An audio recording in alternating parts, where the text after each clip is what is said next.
Yeah. Oh, okay, yo. So you can hear it. Okay. So I'm sitting here waiting on my phone. Okay, there we go. Jeez, oh Pete, that's insane.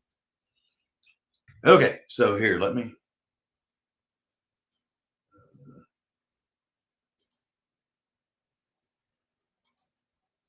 All right. Hey, Mike, thanks for showing up, man, and thank you, Adam, for helping me out. So what I'm trying to do here, this sounds good here. Okay, so what I want to do now is, hey, Patrick. Thanks for showing up, man. I started a little early because I was having some sound issues earlier, and I want to make sure that I've got it figured out so I don't punish everybody with deafening feedback. Hey, John, Jeremy. Hope you're well too, buddy. So let me do this. Mute that. Okay. So are we still good? No. Hey, Jim. Thanks for showing up, man. Are we still good? No feedback? All right, Mike. Hey, Mike and Steffi, thanks for joining in, man. Loud and clear. Cool. Loud and clear. Good. Okay, good. All right, cool. Thank you, guys. No. Like I said, that's why I went on early was to try this out. Now, I'm going to swap microphones from this camera to the camera that you see that has it. It's on the lap times, and see if I get any feedback that way, so that you guys can hear the TV whenever the audio comes across. If I set a fast lap. Whenever we're doing the testing and stuff. Hey, Todd. Hey, Scott. Metal Man. Thank you very much. Yeah, he was doing his best Elvis impersonation. If you haven't, thank you very much. Yeah, I just saw your comment. So if you guys haven't gone back today and seen Todd at Toju Racing's Monday Metal Ramble, go by and check it out. And Adam, he gave you an awesome shout out. We're going to try to get you to that 500 so you can give away that track set. Thank you very much. Yep. Thanks for showing up, Scott. Now I don't have my list. Are you're the one that bought one of the cars, right? One of the cars we're building tonight. And I believe so. And if not, I apologize. My other sheet's in there, and I just read by it. Just us. Yep. Hey, John. Yes. Okay, cool. That's what I thought, buddy. So, just like what I said, I've got the chassis there. You just tell me, you said max out, but I'll tell you what all I'm putting on it, and you say yay or nay. Like I said, I build it to what you guys want. Hey, Chris. So let me test this real quick before we get to 7 o'clock when more people were expecting me to be live. And hopefully that audio works the way I hope it will. But if you guys do get some feedback, I apologize, and I'll try to end whatever I just did as quickly as possible. So give me just 1 second.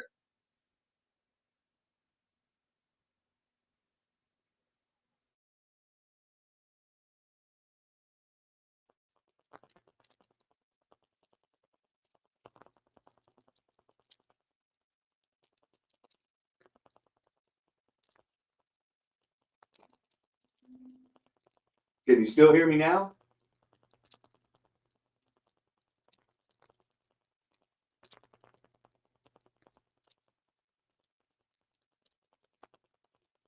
Hey, dude. I've got this mic muted, but I've got the camera on the other side up. Hey, Bruce, Fred. So someone give me a thumbs up or thumbs down if you can hear me at all right now. I know you can see me talking, but I don't know if you can hear me. Slightly lower. Okay, cool. So it is going to work. Okay, so Jim, buddy, thank you, Scott. I'm trying to yell that way. The camera's over there in the corner, and I'm way over here, a little muffled. Okay, cool. Because I'll be standing over there. But this way I can have the TV on, and I've got the volume cranked on it so that when the biasu says I'm setting a lap, you guys can see it and hear it. And that way there's no feedback. So let me, until we're to that point, let me mute that one and mute the TV again.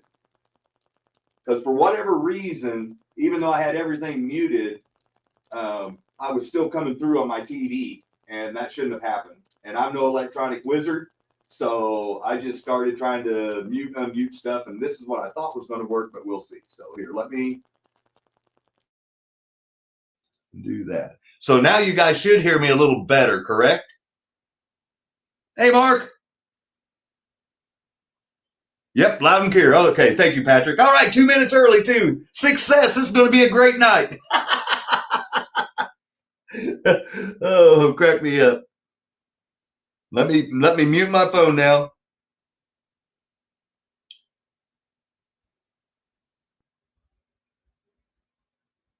All right. And much better. Yep. Okay. So Scott's here, so I know he's here. I saw Fred, which is Bruce, is in here. And buddy, this is directly for you. So I know you mentioned, and I thought you did, but if you didn't, it's okay, that you wanted me to try to get with your car, a Super 7, like what I have underneath mine for yours, and have a lifelike clip with it. So I spoke to Steve with Rooster Racing, and I ordered one for you for one of his. And so he's going to send it my way. I'm paying for it, so that's what I'm saying. If you want it, I'll take it out and I'll assemble it if you want me to, or I can send everything in a package with your TYCO cars and send it that way if you want it. And no pressure if you don't. If you don't, I'll keep it. But if you do want it, I did pick a special little tweak that I think you might like. Yes. Okay, cool. I thought so, buddy. Because just where'd it go? Oh, yeah. See, I've got a brand new black one. And here, let me get rid of there we go. So yeah, I've got a brand new black one I could do right now. But I thought it would be just that much better if you had a custom Rooster Racing built one right underneath your chassis. And then, like I said, I ordered an extra little tweak to it that he said that he wouldn't charge anything extra for. So it's going to be a nice surprise for you. And it should be here this week. And if it gets here before Friday or sometime Friday, then I'll do a live Friday.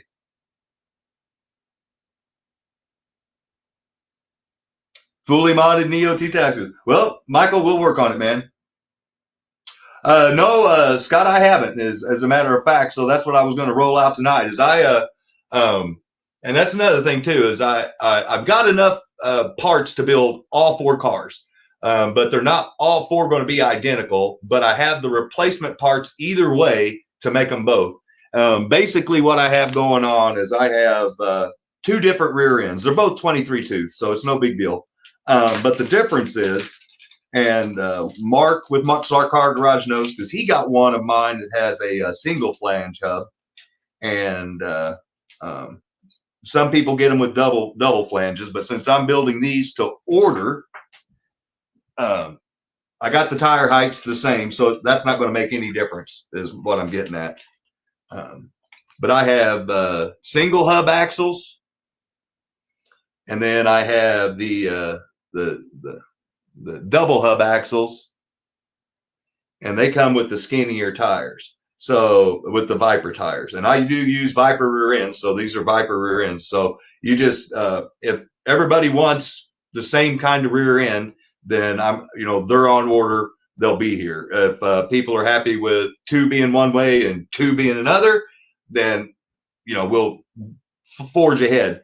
Either way, we're building the cars tonight, and it'll just be, minus the axles, and we can test them both ways. Dual flange would be my suggestion.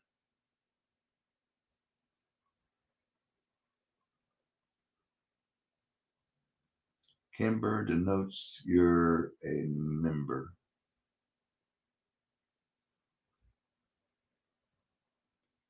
Yeah, that's what I would do. The only reason why Mark got his with the single flange is because at the time that was the only thing I needed to get that car out to him, and he was very patient.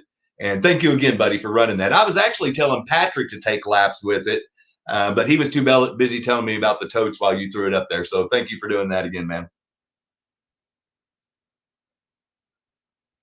Hey, Kimber.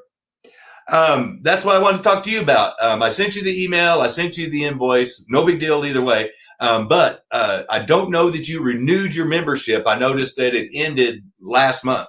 I don't know if you have it on auto renewal or not. So that's why you're not able to get into the member show. But just as soon as you do the next re-up for I think it's $1.06 with taxes that YouTube throws in, then yeah, you'll be able to join right in.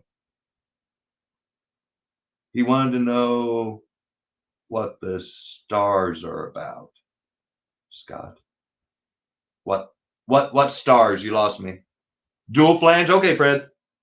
So I got those two as dual flange. And if Scott, if you want yours dual flange, then like I said, I can swap out the rear end and show you your chassis running.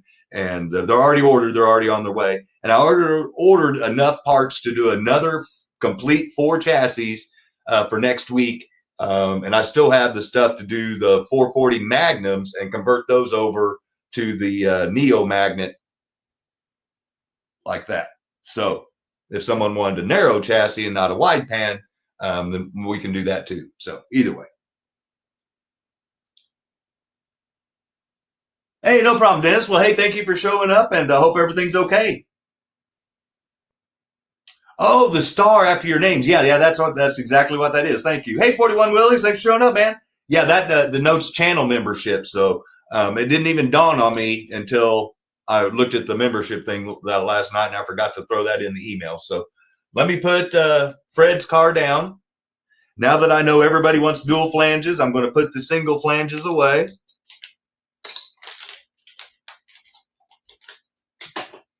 So Viper rear ends, Viper tires, dual flange hubs. And then if we have to, we can play with tire heights. And here's another thing too, is I need to know from everybody that purchased the cars that you have at least a modern AFX power pack, or your track is already wired, or you have one of the Auto World variable power packs, because you will need to crank up some juice on these bad boys. I'm not changing the arms, but I am spinning them faster, and they are going to have more downforce. So there's another thing I want to bring up too, is controllers.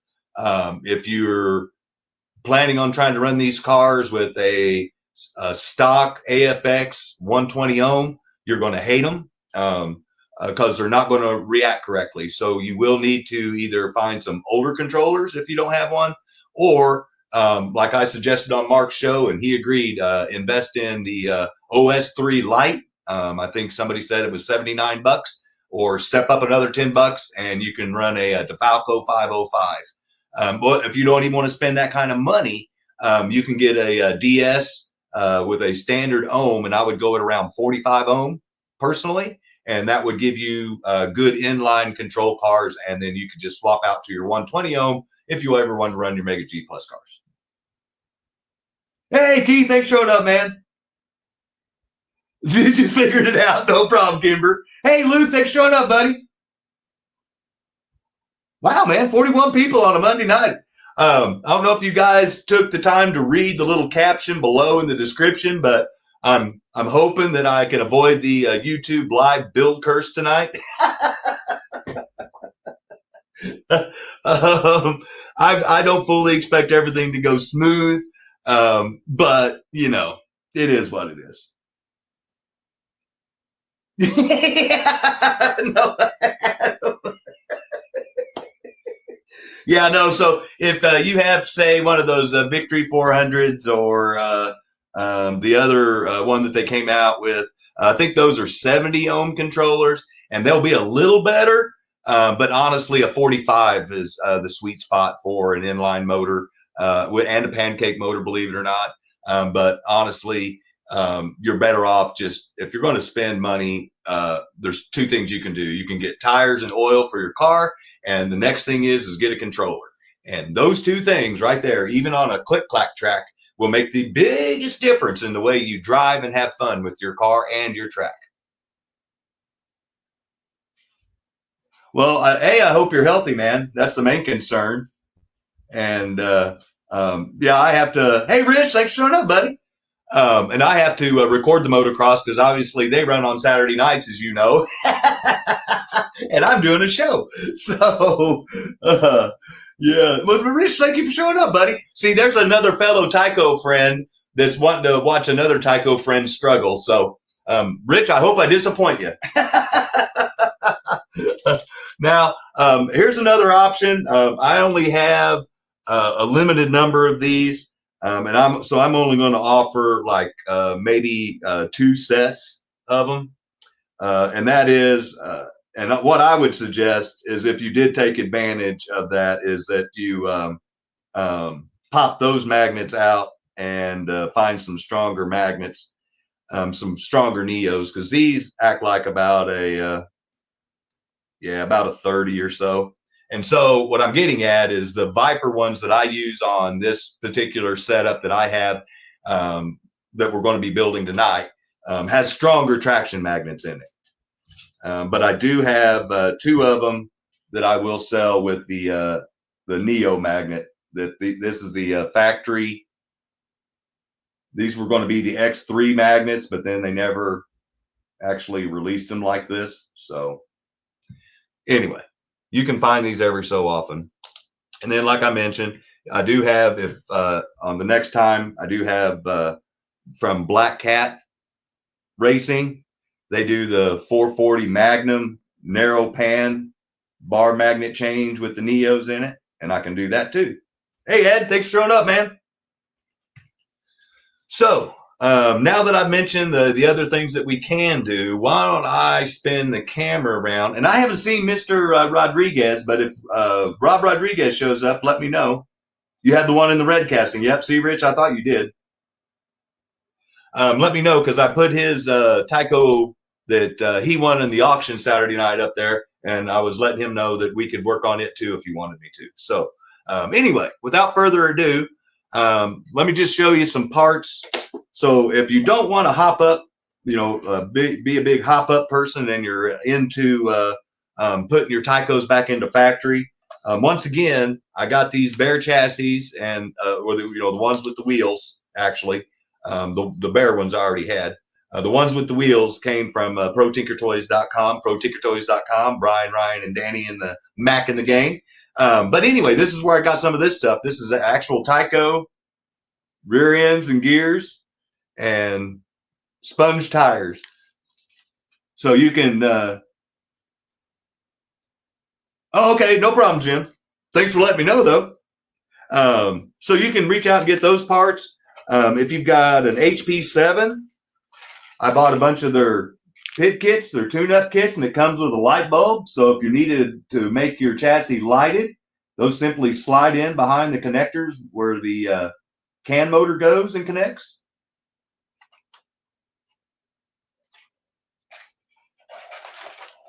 Well, you have it half right, Rich. It's Let's Go Blues, not Blue Jackets. Because I'm from the Lou and I'm proud. And then those Hibachi motors.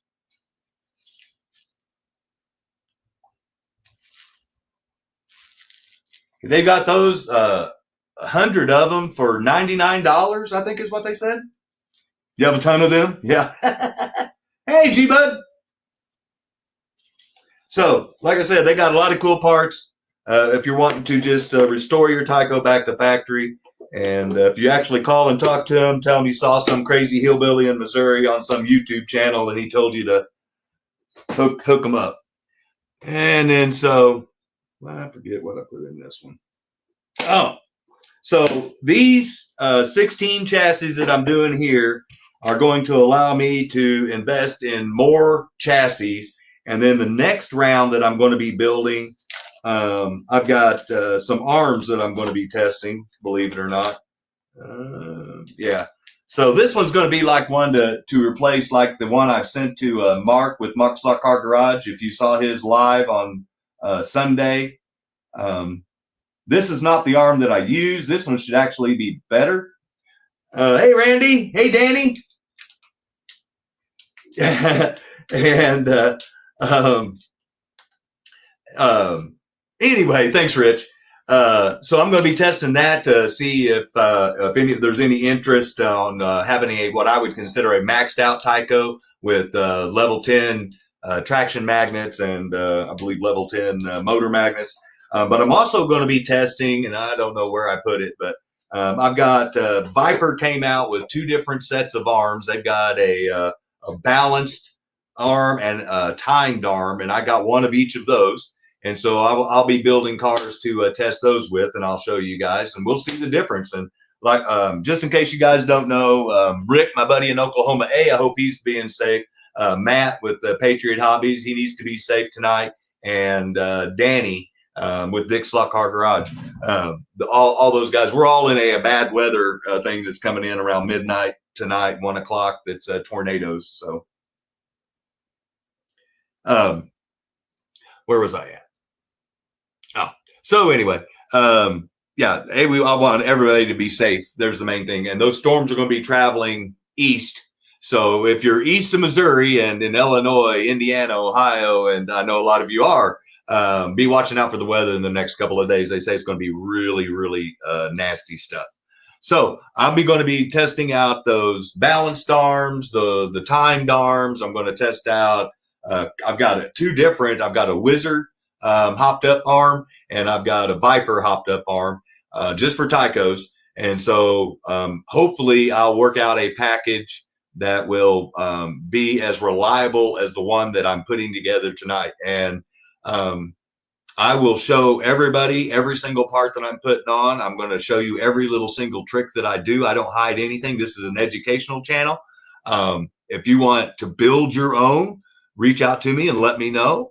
I can give you the parts list if you don't want to watch the video again, and any advice that I can give along the way to help. Like I said, I'm here to help grow the hobby, and I know that I didn't start off tinkering with cars, but after I had more of them, then I wanted to see how fast I could get them after I put tires on them and oil on them and stuff, and oil them and stuff like that. And then that's what led me down this rabbit hole to where I tested a lot of these different modified TYCO parts to find out what worked best. So what I'm going to be building tonight for these gentlemen that were kind enough to buy one and hopefully be happy with the end result is what I would consider a maxed out, what I call wall wart TYCO.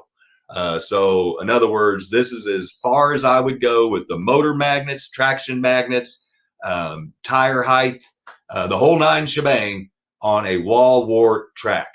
Now, if you have a wired track that's got a separate power supply, like Adam has, like the mayor has, like I have, like Mark Slot Car Garage has, like several people have, Jim Slot Car Obsessions, several of us have those. If you have that kind of a track, then those second types of builds that I just mentioned with those different arms, those are going to be the ones that you'll be interested in. And as Mark knows, I'm pretty crafty with the TYCO. And believe it or not, I can make a TYCO run faster than a Viper. Not all things are equal. I know that, Mark, before you even start typing. I'm just saying, it can be done. But comparison to comparison, there's just not enough area magnet, traction magnet for a TYCO to hang with a similarly modified Viper. I'm talking bone stock Viper. So anyway, with that being said, I do have some parts that like I said, I've specifically used. I source all my parts from that I'm putting into the cars from 2 companies. And then sometimes I source it from a third, depending on tires. I like to use super tires. But in this case, since we're going with the double flanged rear ends is what everybody wanted tonight, then I just buy the complete Viper 23 tooth rear end with dual flange hubs and their sticky tires. So, but if someone wanted to go single flange, then I have wide tires with single flange hubs that I use that are super tires. So like I said, I use 2 different tires. I've tested out different tires. I don't use gel claws because believe it or not, they're too tall.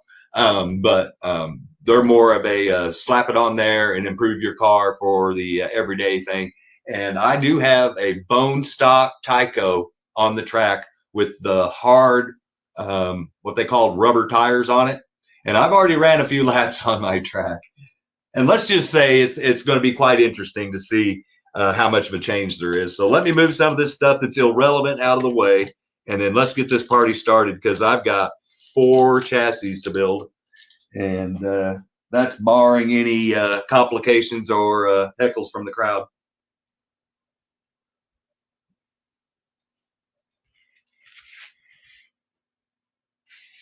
And don't feel bad if you give me a hard time. I fully expect that not everything's going to go as smooth as silk. But let's get the camera swapped around here. Yeah. So let's see. I think okay, that's what I was doing.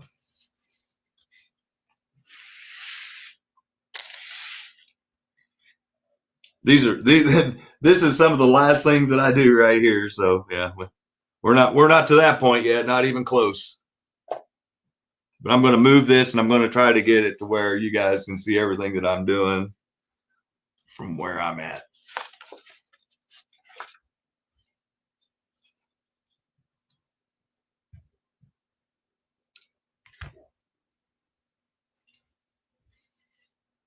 All right, so let's see, is that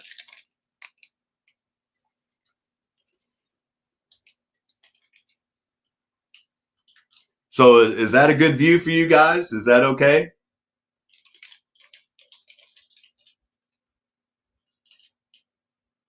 Oh, see, Mark, I knew you couldn't hold back. Yeah, you're right. No, there's all sorts of inherent flaws with the TYCO for handling, and I'll point those out to everybody when I disassemble. But it's still a great chassis, and I love it to death. Good, cheap fun. And I was impressed to see that Patrick brought that amp chassis, and I was curious. I can't wait to see your test on that. Jim, please watch your mouth. Did Mr. Benito drop an F-bomb? Oh, crack me up. You're right. You're right, Adam. Not everything can be as good as the new amp chassis. So there's the baggie. I literally just, yeah, I knew that was going to be a problem with my dry ass hands. So I literally just opened up the baggie. So there we go. Sorry to disappoint. No drugs. Oh, well, what am I doing?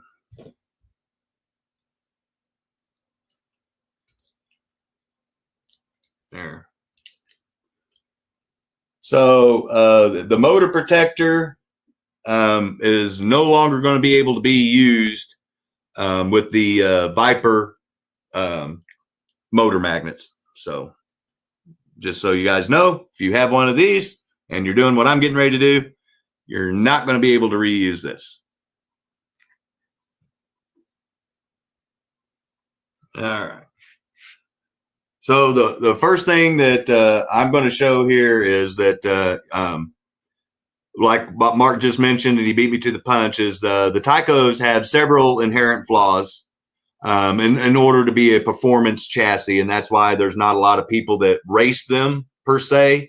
And if you know anything about racing, stiffness of your frame is where it's at, and TYCOs do not have said stiffness.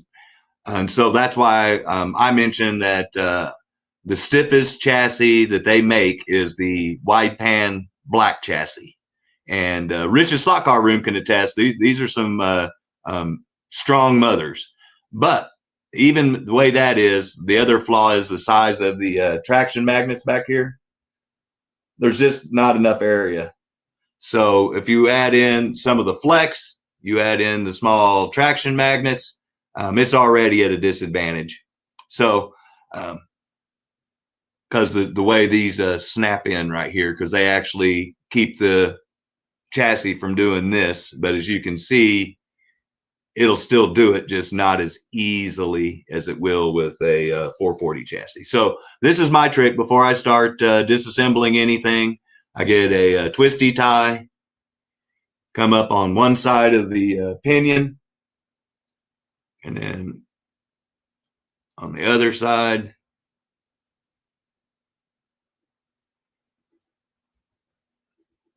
give a nice little twist because you want to keep it tight together. And if you have problems, you can wedge in a toothpick, but I've done it enough that I can just do it by hand.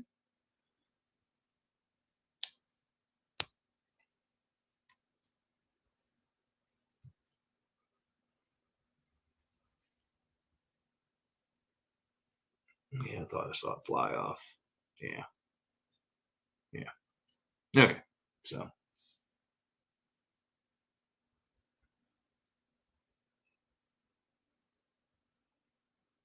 Yeah, Mike. Yep. That's what he says. Yeah. You know what's cheaper than buying a motor band? Going to my kitchen drawer and getting out a twisty tie. Thank you, though, Rick. And I mentioned earlier, if you missed it, I hope you're safe tonight, buddy. Be safe. You got some storms coming in your way. So there we have our bare chassis, and it's really easy to pop out your traction magnets. If you've never done it, just push in from the outside towards the middle, and they'll magnets attract, so they'll just pop right out. We'll stick those over there. So there we go. We got a completely bare chassis now. As you can see, it's a lot stiffer than one of those gray nylon ones, but like I said, all things considered, for a performance car, there's some factory springs that will not be used again.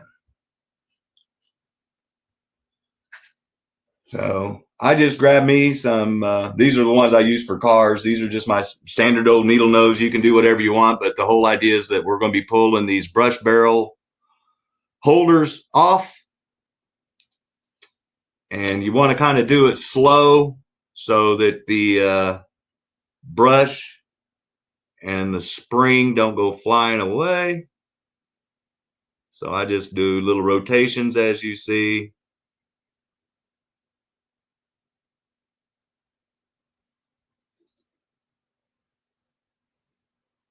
And looky there, boom. And I kept the spring in there. So yay, Scott. So factory brush spring, factory brush. Do the same thing on the other side. I've got someone passed it forward to me, and I'll pass it forward tonight, and I'll show you what we're going to do to help some electricity conductivity, both sides, and rip it out.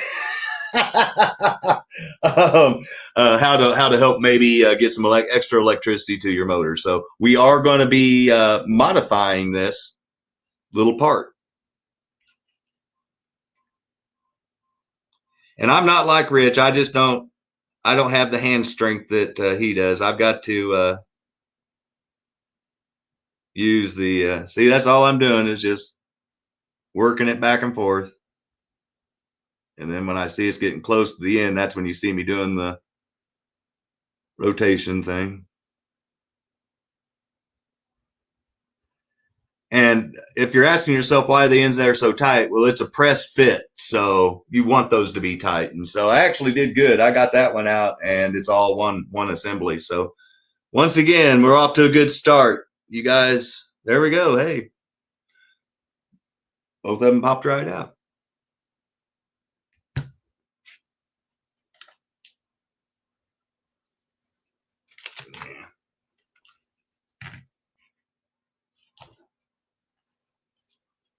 So as you can see here, before I take it apart, the motors are motor magnets are going to be. Oops, there we go. Got to get in frame.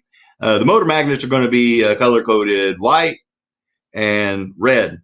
Do not eat these, but I've heard that you can lick them.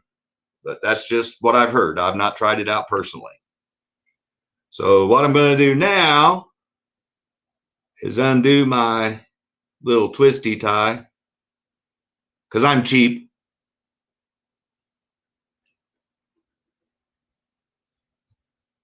And we just simply take off the front bulkhead. Red on the right, white on the left.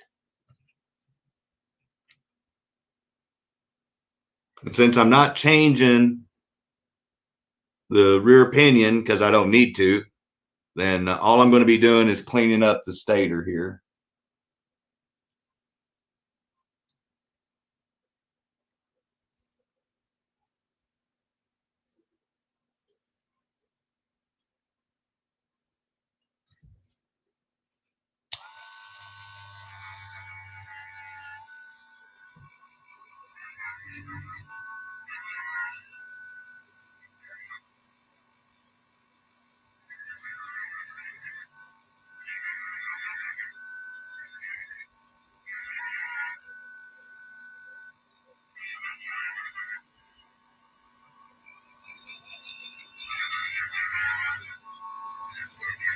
I don't use a lot of speed on mine because I don't want to tear nothing up.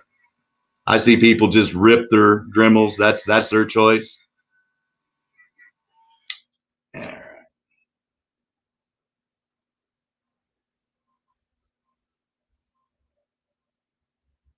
Yeah, I was going to say most people don't allow the ball bearings.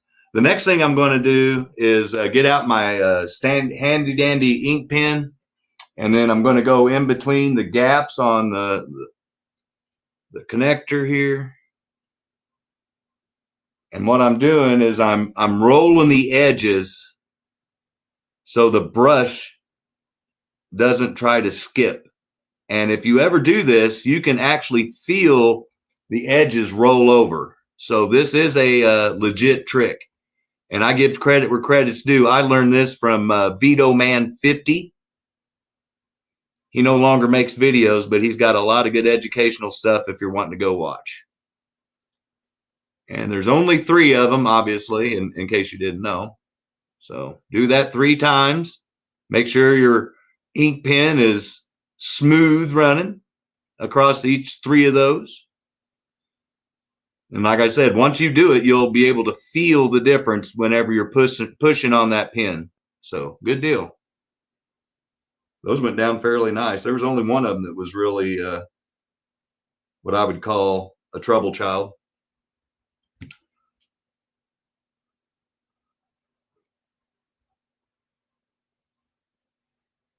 All right, so now we're to the motor magnet part. Now I got to find out which one of the totes all those are in. Okay. Front ends.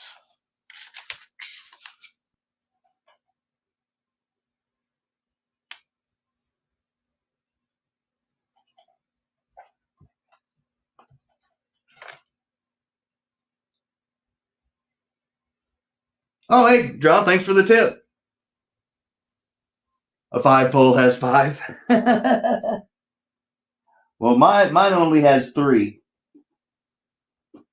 I think I buried my parts under the stuff that I was just showing off. So give me just a second here. I think this is the one.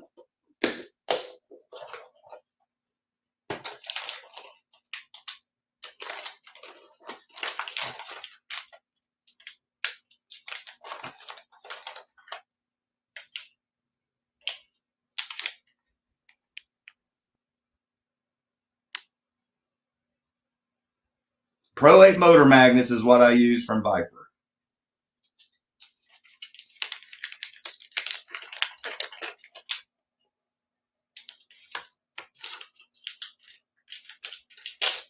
Hey, Paul, thanks for showing up, man.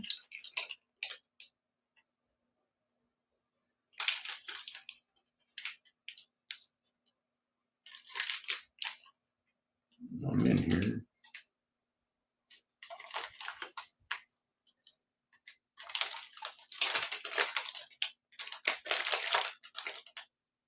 Okay, yep, I found the right box. Cool beans.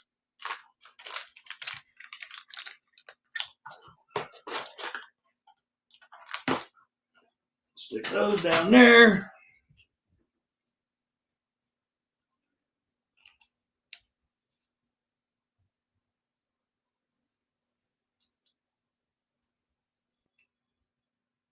Yeah. Wait a minute, where's my, maybe I'm thinking I need my Pro 4s.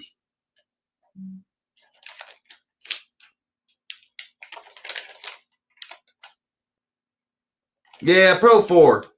Sorry. I had that mixed in with my hop-up stuff.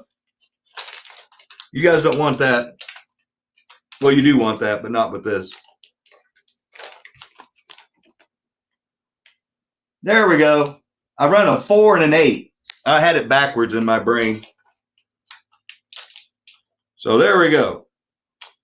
4 motor, 8 traction is what we're putting in. Yep.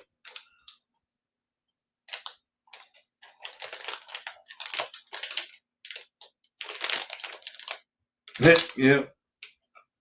Okay, well. I may only be able to build 2 cars since I got my motor magnets all mixed up because I got the others on order, but we'll do what we can do tonight. Let's get the party rolling. I should have just dug out all the parts and had them all individually set out. So once again, we're not doing Pro 8, we're doing Pro 4 motor magnets. And thank you, Mark, for catching me before I went in there and burned up the factory arm, because that's what would have happened. And then it'd have melted, and then I'd have been very upset.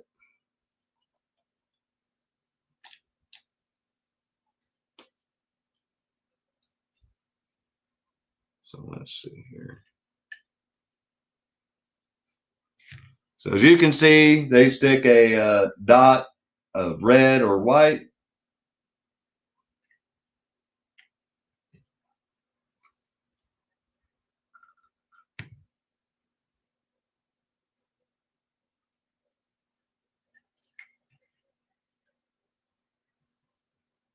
I'm putting all the factory stuff back together.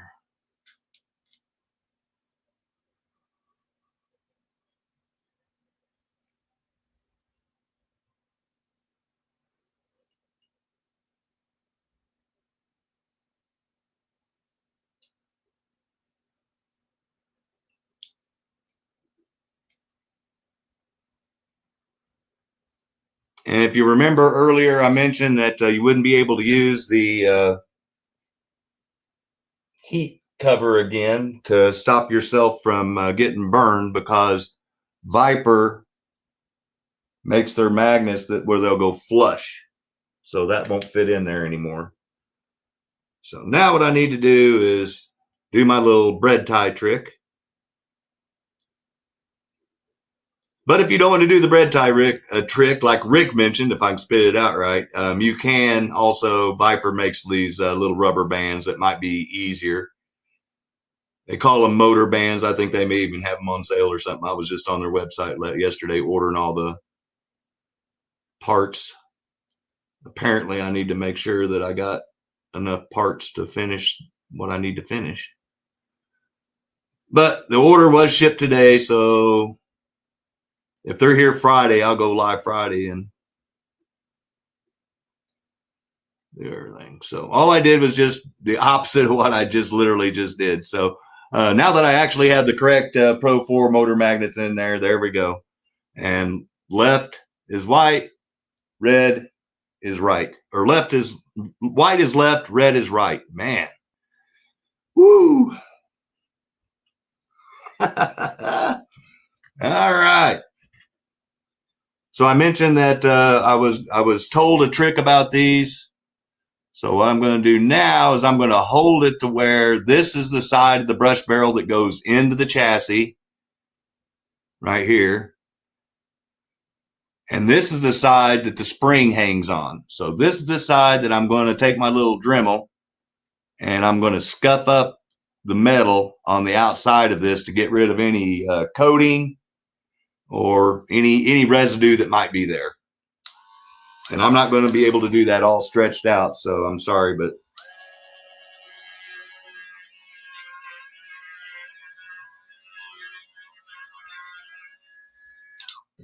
You're not out to take out a lot of metal. You're just out to scuff it up a little bit to help make sure the electrical contact is good.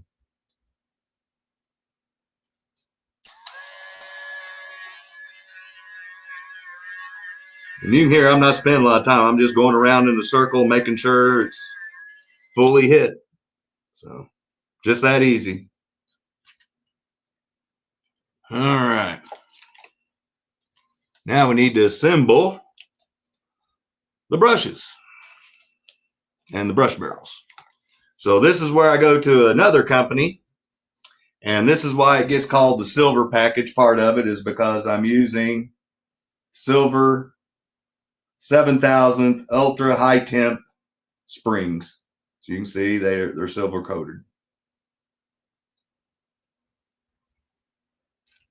And then I used to use silver brushes, but they quit making them.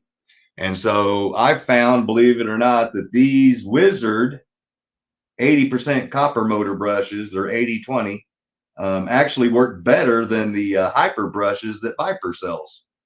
So they could be the same company for all I know, but I've just had more issues with the ones that came from Viper than I've ever had with these. So this is what we'll be using tonight. Let's see if I already got some open.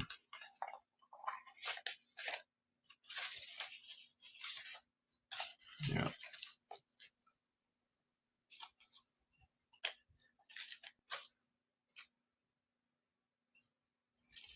See, I got plenty of brushes, so you know we're good on brushes.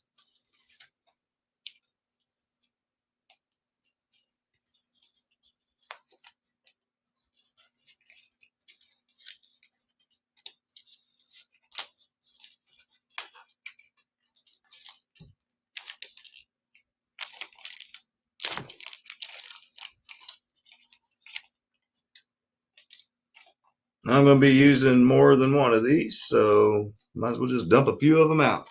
That way I've got them just in case any of them decide to go flying on me while I'm working on it. I don't have to dig around and try to open up another package.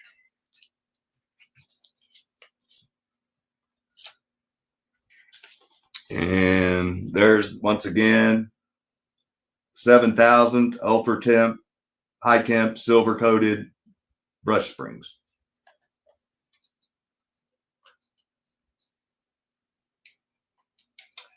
No, Mike, because these were they wanted the bare chassis.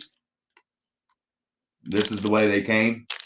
But I do have a completely bone stock factory one like this on the track. And so when I at least get two of these built, because I think that's where I'm going to have to stop because I don't have the other motor magnets. Then we're going to swing the camera around, and I've got the lap timer set up, and we're going to run laps.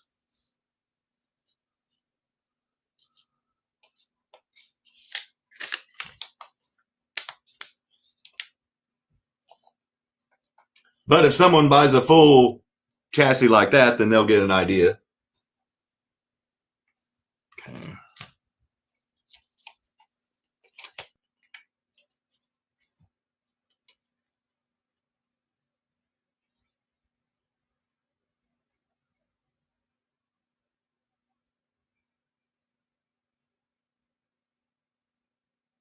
I usually have a tray with a big bright light over me, and now I'm trying to stretch over a table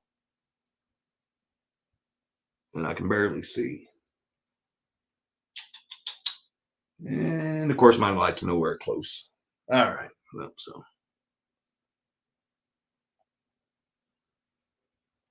so I'm using the said toothpick to put the brush spring in.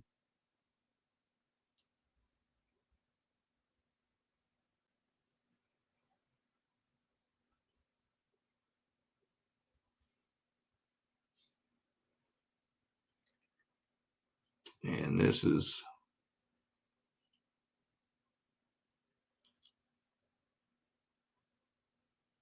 okay. So this is, I'm going to see if the camera's going to show it, if it'll focus in. these have a concave on one side, and that's you see the concave? That's so it'll fit around the arm. So that's the side you want out. So we rotate it around. See the other side's, show it. It's flat. See, it's flat. So we want the flat side in. So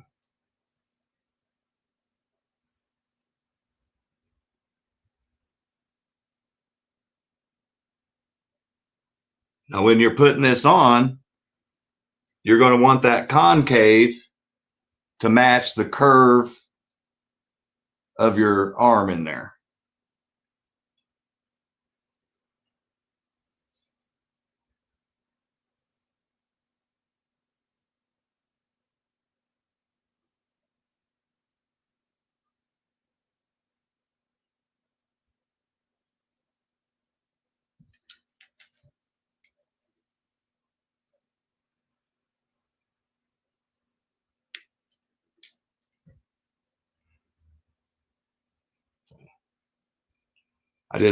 I got it started, and I just grabbed my tweezers and clamped it in, and you want to make sure it's seated. And if you want to make sure that there's no issues, you can give your arm a little spin. Make sure it's all copacetic. So now let's assemble the other brush.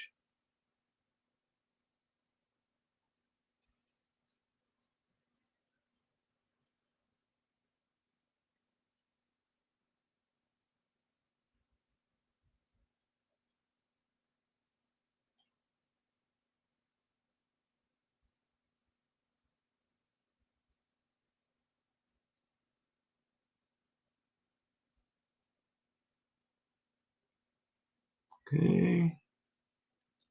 Get one of our brushes. There's the concave side. So I know that that needs to go out. So I just rotate it in my little nasty looking dry hands.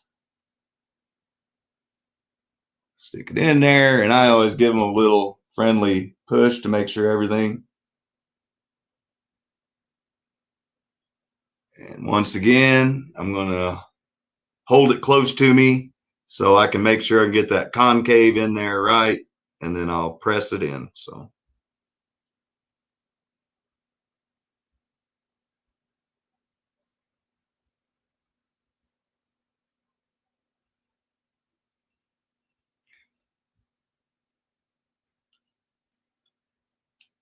And just to make sure everything's, like I said, all copacetic, I give them a squeeze opposite.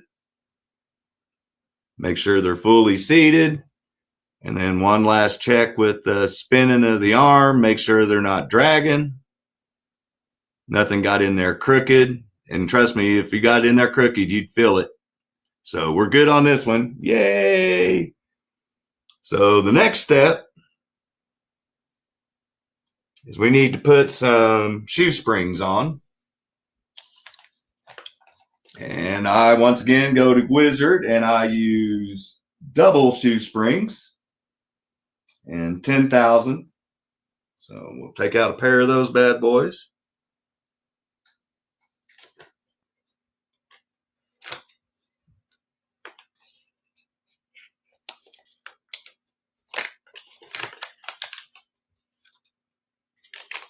So since I'm trying to make this educational, I'm going to show you why they call them dual springs.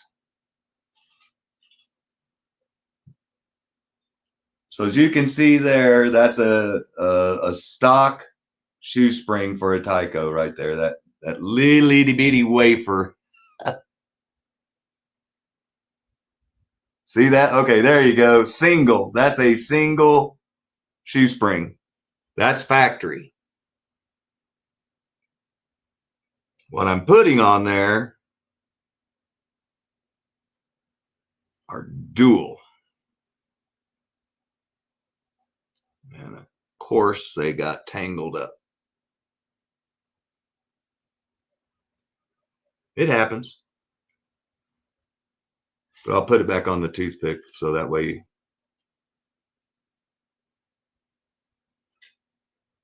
As you can see there, that's a dual spring. And the reason why I use dual springs is because a single spring puts pressure on one side of the shoe, so it wants to cock the shoe when it hits the rail. With a dual spring, it's going to make the shoe sit flat and stop the rocky motion. Try to resist it. So there's an explanation on why I use the dual springs.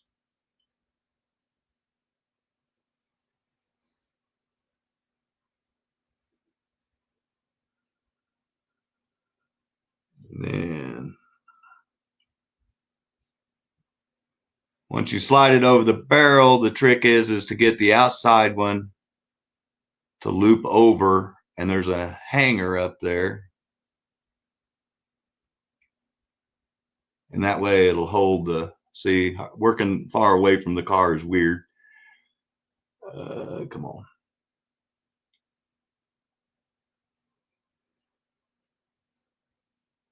I'm trying to get the spring to cooperate here and make an X, but of course I'm live and I'm trying to stretch. So let me get it close to my face where I can see what's going on.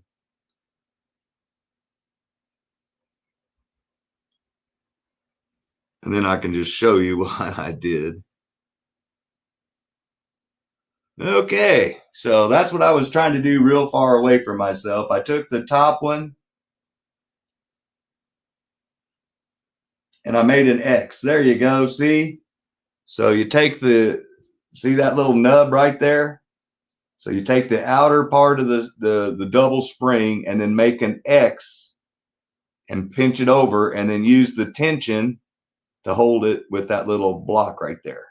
And then once I get the motor assembly back in the chassis, all I got to do is unspring that X and the spring's good to go. So let's get the other one on there.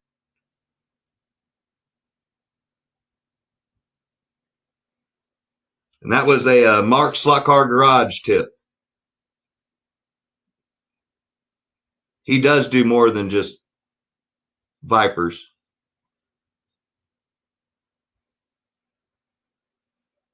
And see, when I have it close to my face, it goes a lot quicker. So there you go. And the reason why I did that is because I'm getting ready to put this assembly in and trying to keep those springs in there from sliding out while you're trying to wiggle this thing in can be a chore sometimes. So let's get this back in where it belongs.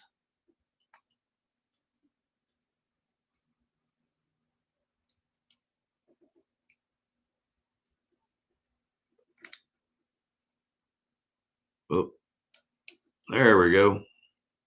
All right, so now we're to the point.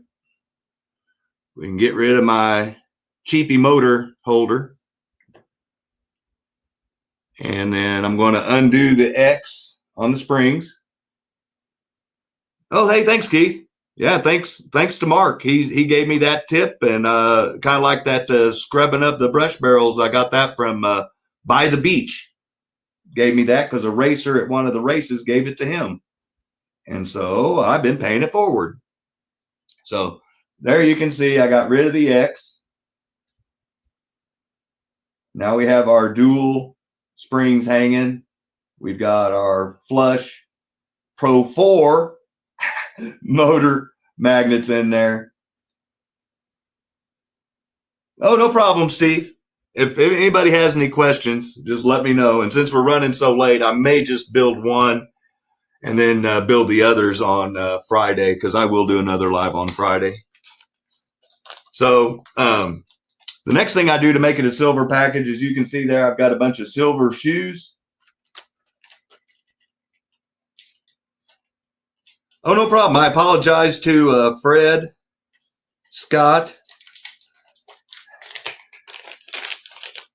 But I didn't plan on this going this long. We still haven't got a chassis on the track yet.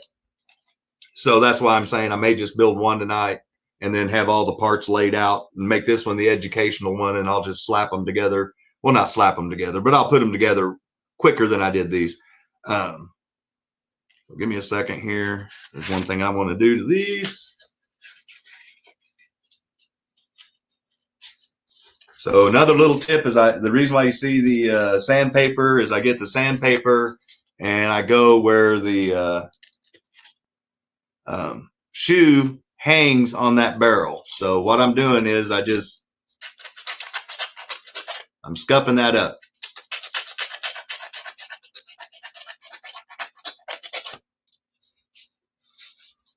Because that's where the electricity is coming from the track. That way there's no question. Even with the silver shoes, because you can't really get in there with anything else. So I'm going to have to do this close to my face, but I am just installing a silver shoe after I ran the sandpaper through where the shoe is going to hang on this brush barrel. So.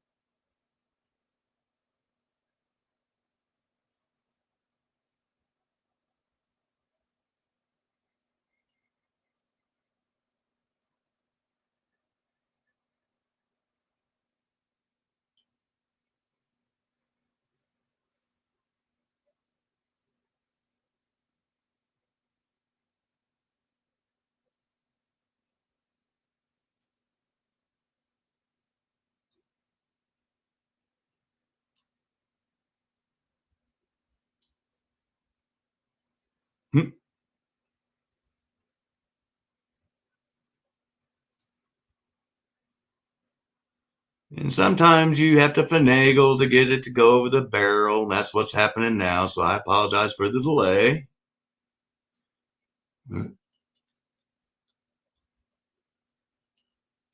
So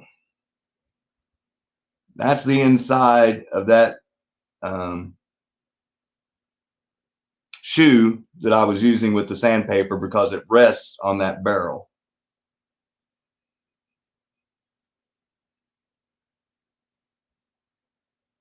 I've never messed with it personally, Keith, but that doesn't mean that it doesn't work. I'll have to give it a try sometime. Like I said, I'm always open to suggestions, guys. If you guys got an idea or a trick that you've done and it works, let me know. I'll share it with everybody. This is, like I said, I'm not hiding anything that I'm doing. This is exactly how I build every single one of my cars.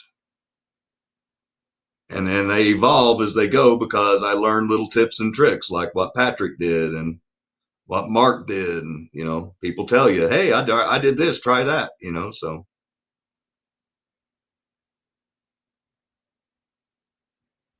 That's how we all learn.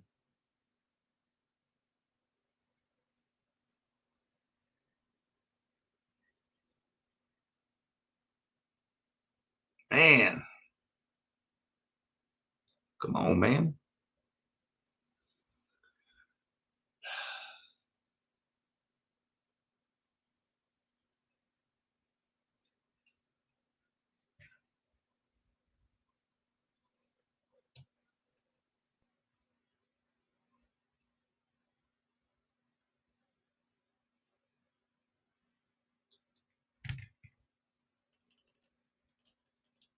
So we're good to go. They feel nice.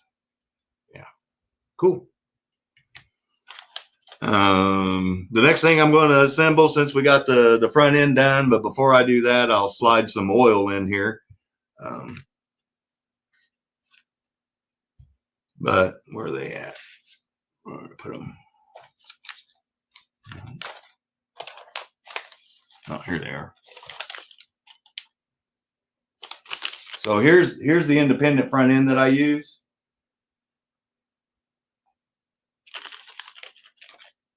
And that's what is in here.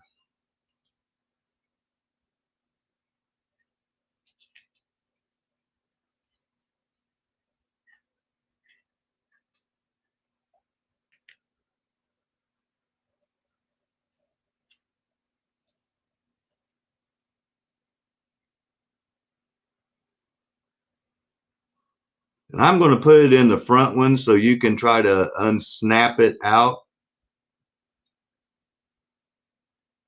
a little easier.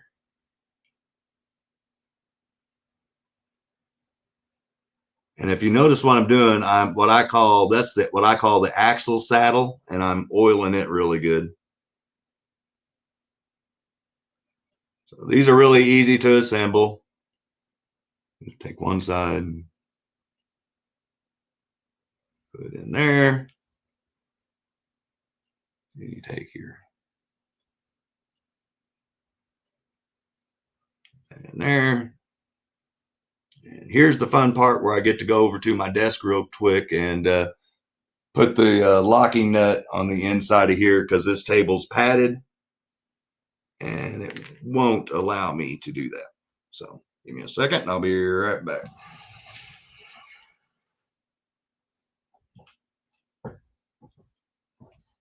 As Rich would say, I'm pulling out my hammer.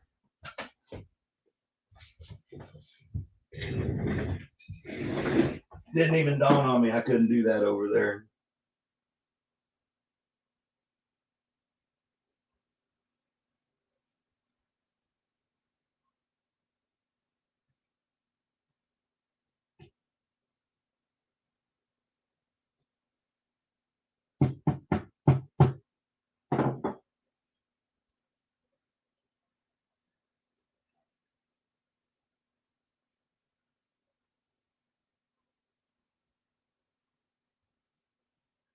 Cool.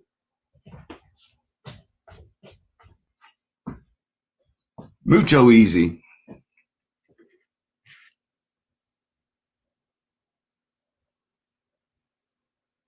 When I picked it up, I popped a spring off, so that's not good.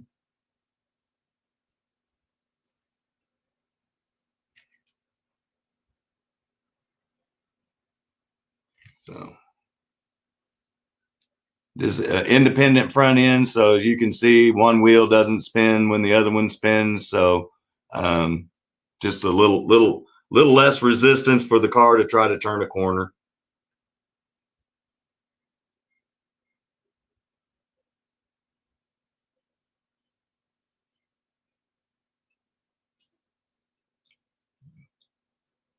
Trying to get on this little bitty skinny shoe or this tire. There we go. One down, one to go.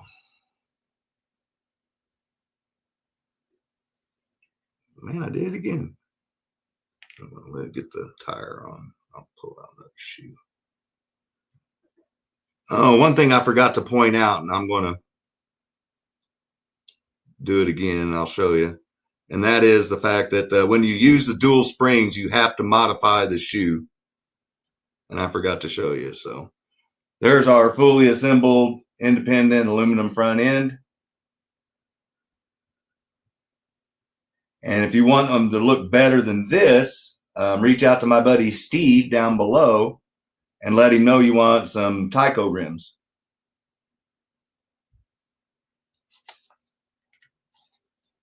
And he's got, I believe, 6 or 7 or 8 or something like that, different styles. And I just don't have any here. But I am going to be getting some from him, so I have them in stock. All right, so let me put the aforementioned missing shoe back on.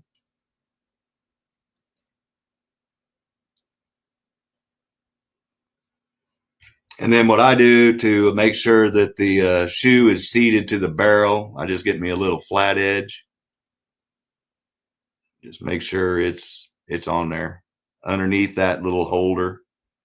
So to hold it in place. So yeah, we're good to go. And if you're wondering what I'm talking about, I'm modifying the shoe.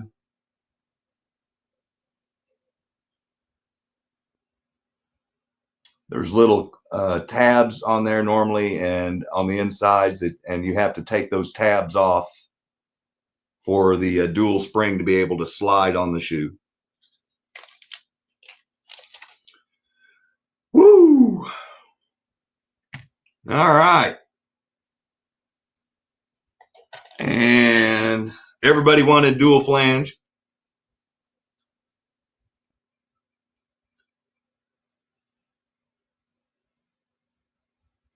Okay, some toxic. Yeah.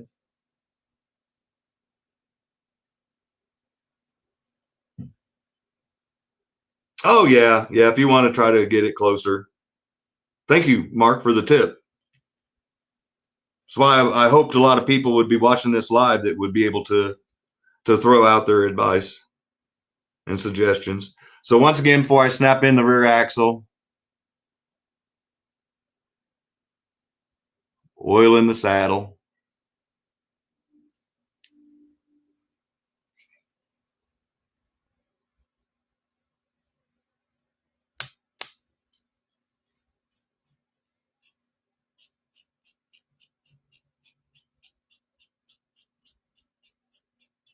Oh yeah, she's smooth. So I'm gonna oil each side of the arm, so that's up here at the front,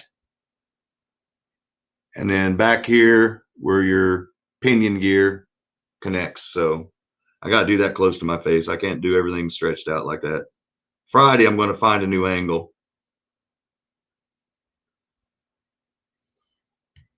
And then what I do is I rotate the motor and let gravity do its trick to work its way down in the shaft one way, turn it over and do it the other. And yeah, that's already made a big difference, I can tell. Oil and tires, biggest two things you can do to any chassis. So yeah, we got a winner here.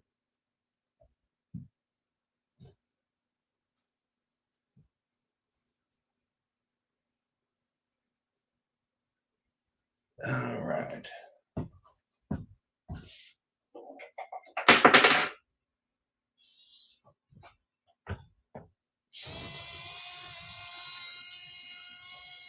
We have a runner. It's alive. So let's get this camera turned around.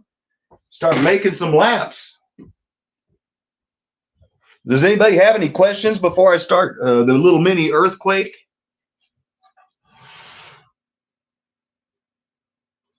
Besides, start apologizing for that blur.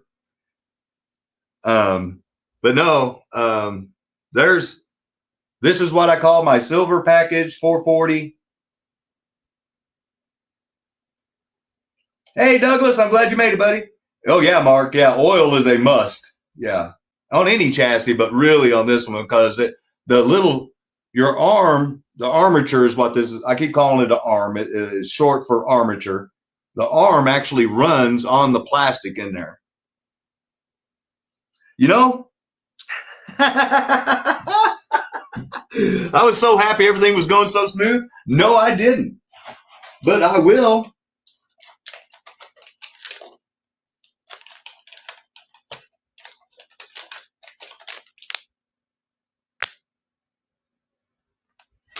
And thank you, Mike.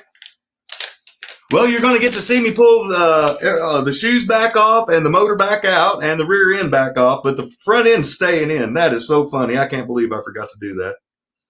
Yeah, it'd have been a runner, all right off the edge of the track. Wow. I was like, man, this is clicking right along. Hell, I'm doing great. Yeah, that would help. Yeah. Yeah, Scott doesn't run any non-mag classes. So, oh, Jesus. It's been an hour and I'm having to take apart what I just did.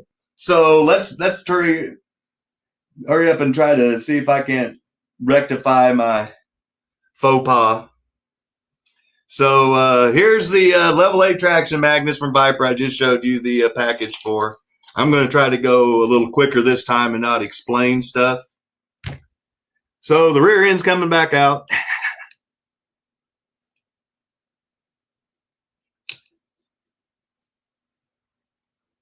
And let's see. I'm going to try to just pry up the motor and put the magnets in. I know Rich said he can do it without it, but I've never tried it. But we're gonna give it a semi try tonight. Can't believe I forgot to put traction magnets in, Mr. Magnet Guy. Oh well, there's that YouTube curse. It got me. So much for dodging it. Things were going pretty swimmingly until then.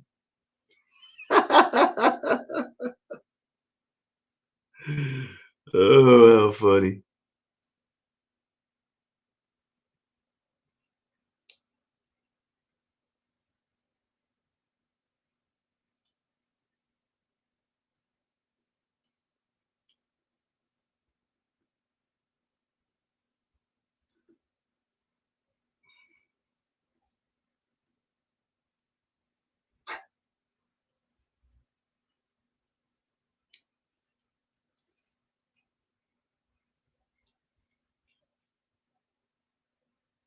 All right. You've already embarrassed yourself. Might as well just finish it off. Embarrass yourself some more. There we go.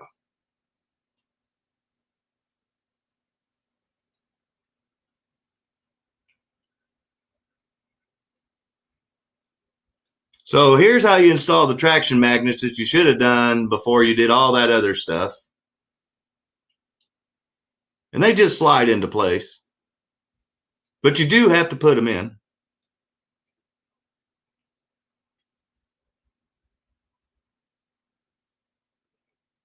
And where's a tire I can borrow?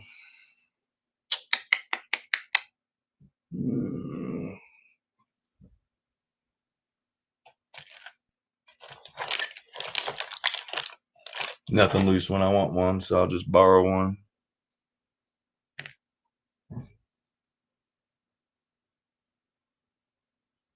Just push them in from the bottom. Yeah, that didn't work out so well for me. It kept rotating on me whenever I was trying that. So here's my trick to hold the motor magnets in place. Put a tire in between them.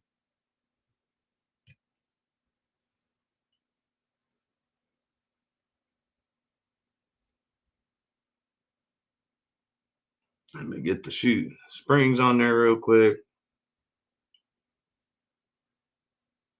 Like I said, since I'm not trying to educate this time, it should go a little quicker.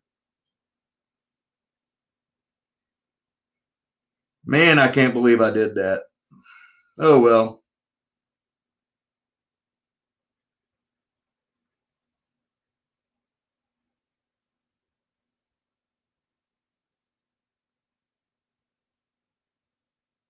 Yeah. A couple things I got to do differently. One is I got to get me, if I'm going to work over here, I need to get light over here because I can't see for nothing.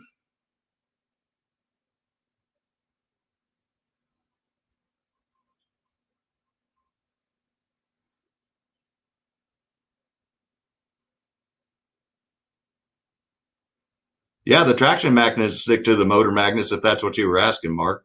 Sorry, I just caught what you were saying. I'm over here struggling on the struggle bus. All aboard. Struggle bus. Scott was the first one.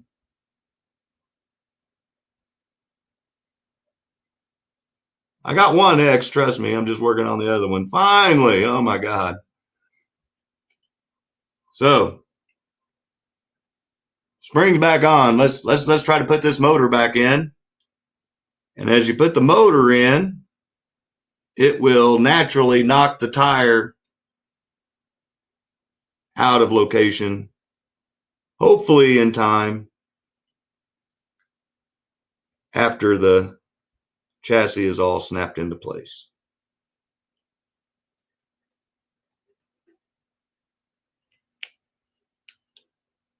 There we go. And there goes the tire. Yay.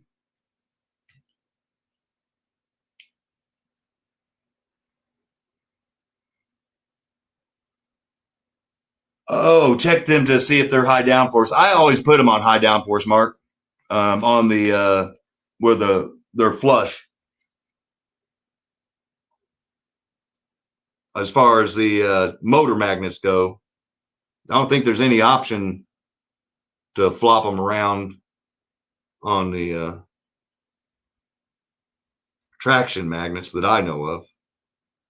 See, I was talking and trying to put a shoe in. I forgot to undo Mark's X.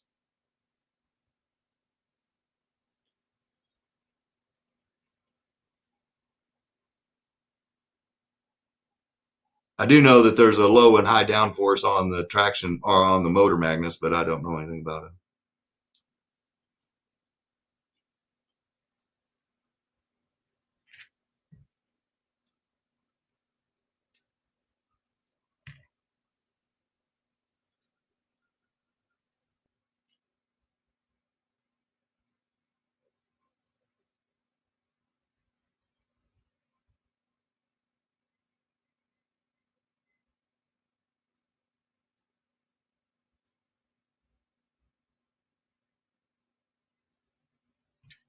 Sorry for the dead time. I'm trying to hurry up and get that in there since I was all excited. So yeah, you want to make sure that when you're pushing in the shoes over the barrels that it's splitting both of the dual springs. So the spring is on either side so that that shoe can sit on that barrel. So that's part of the reason why I was taking my own sweet time.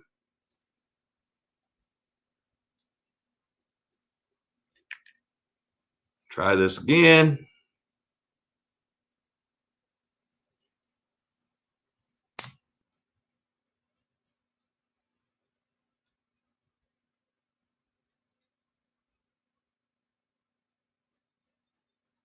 Uh,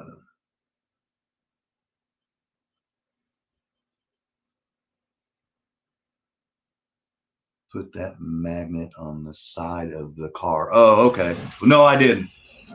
And I'm not going to tear it back down. I'll try it on the next ones that we do, but not tonight. But thanks for the tip. I've always just put them in. Never even worried about it. Interesting. See, I just learned something new.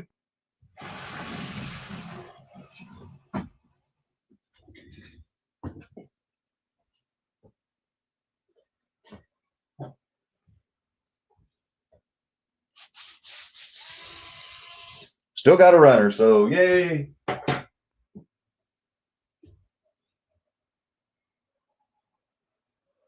I didn't think so either, Mike, but I just apparently I got proven wrong. So, hey, no, I'm like I said, I'm all about learning.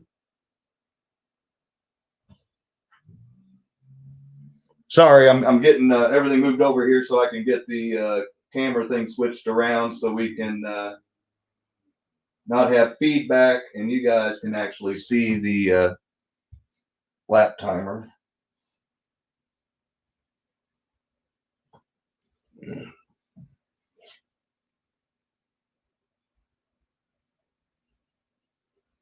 Now I'm standing underneath my light so I can precisely oil where I need to.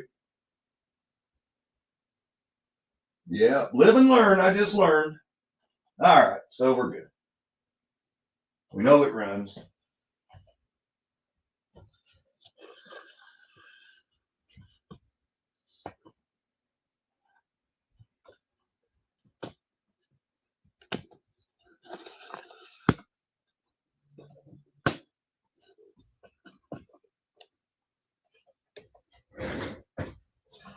Yeah, look at all that wiring fun down there.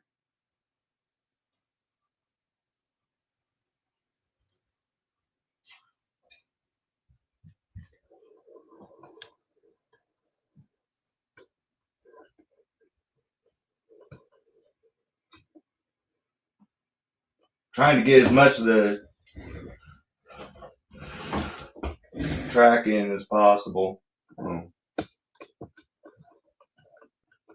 And then I'll do the switching of the audio.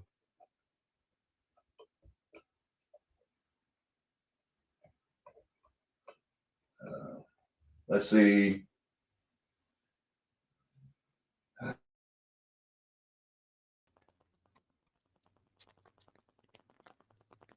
So do you guys like that view or this view?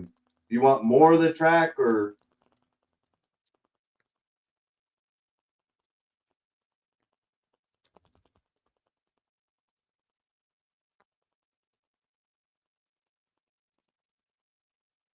Is that okay? You guys tell me.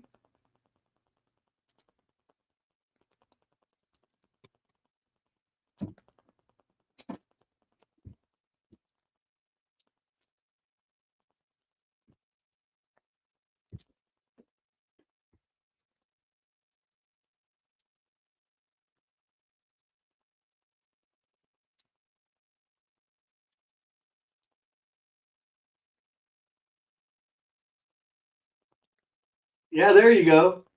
Mark, make it faster for me. So can you guys hear me talking? I guess I better start with there. There's one view, and then there's the other view.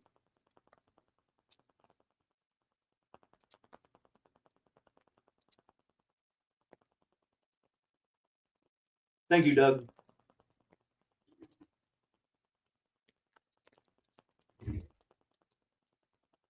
Oh.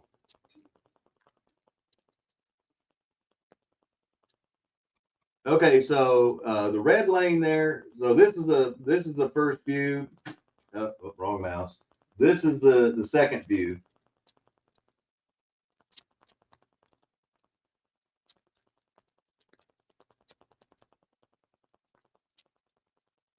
Yeah, Mike. I mean, I guess if you rotate one side or the other side, I don't know, but I've never tried it that way. Either is cool. Okay. Well, this one gives us most of the track, and with the audio on the TV, you should be able to hear the sounds that it makes whenever I do hit a fast lap. And let me turn on that volume up. And here's the okay. So this is the test body that we're going to be using. And then as you can see there, there's a bone stock TYCO. Thank you, Doug. And I know it doesn't match, I know, but it's just one of those bone stock factory chassis I just picked up and I stuck it, stuck a body on it. So let me clear out. I'm going to be running in the red lane. So let me clear the red lane. And then we'll try to make as fast as lap as we can with a bone stock factory chassis. And this doesn't have the sponge tires. This one has the rubber tires. I'm trying to get it up there next to you. So yeah, rubber tires, not the sponge tires.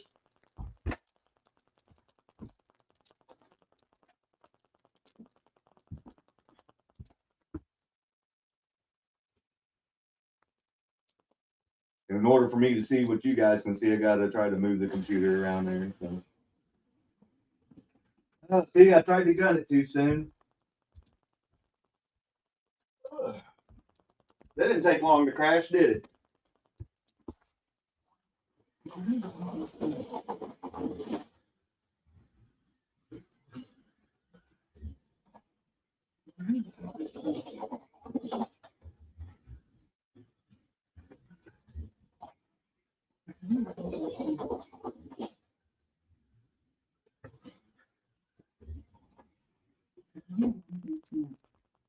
Okay, so the time you saw up there earlier was the 650 something I think I ran, and that's what I ran with this car. So let me see if I can do that again, and that way it'll be fair. And then I'll swap the chassis. Have a good night, Ridge. Thanks for stopping in, man.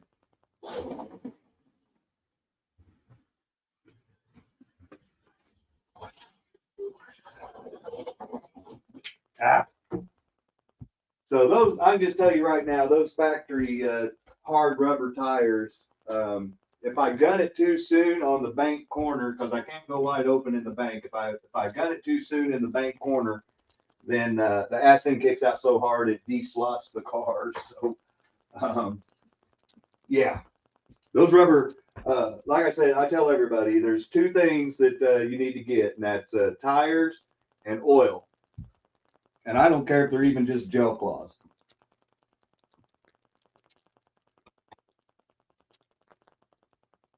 Yeah, well, if I wasn't already running so late, Mark, I probably would.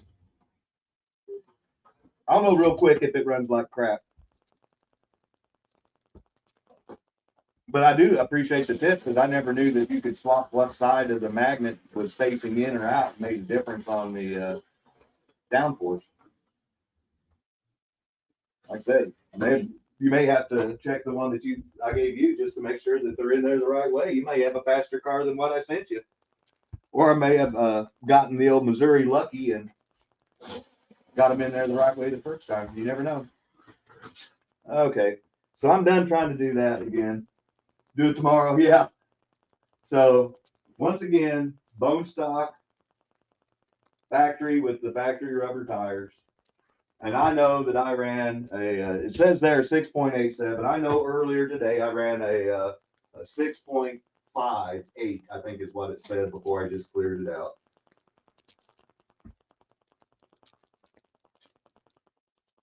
Well, yeah, that looks badass.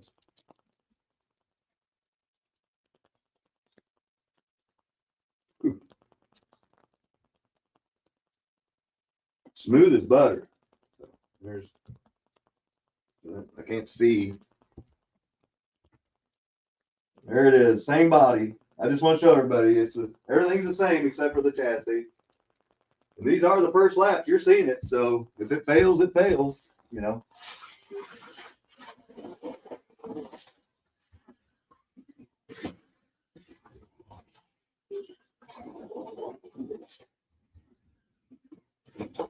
Yeah. I'm trying to feather the throttle because this thing's a whole different beast compared to what I just drove.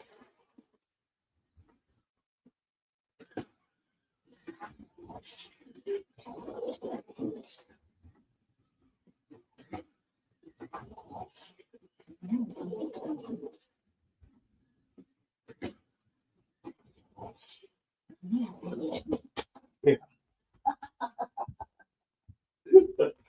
Oh. No, this thing's going to be a screamer. I got to play with my controller now too because it was set up for that factory TYCO, and this thing's like.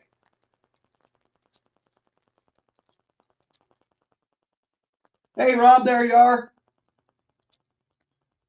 I'm glad you showed up before or after I'd already embarrassed myself. But if you want to watch me embarrass myself, you can go back and watch it later. And just know that I will be alive again. I'll be live again on Friday night.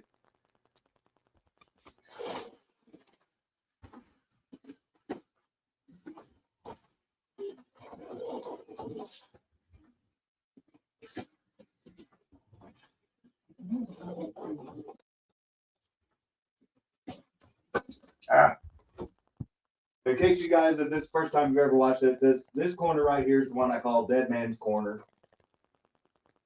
Because it's the sharpest corner on the track. Well, hey, I'm already a half a second quicker, but I know the car is even faster. I think the body's holding me back. I may have to find a new test body because this one's too top heavy. Because normally people don't race 57 Chevys. Well, like this. Yeah, this thing's a beast. I got to, I'm playing with my controller. Ah.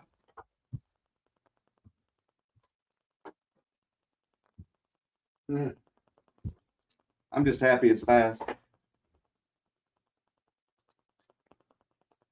Yeah.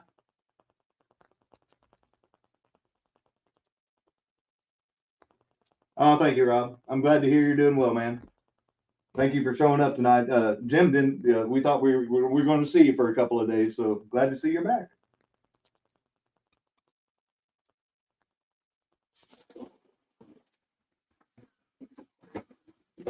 Man, I keep trying to gun it too soon. I'm sorry. I'm trying to make some impressive lap times, and all I'm doing is embarrassing myself. So let me see. Oh, that's even more awesome. We'll repair that later.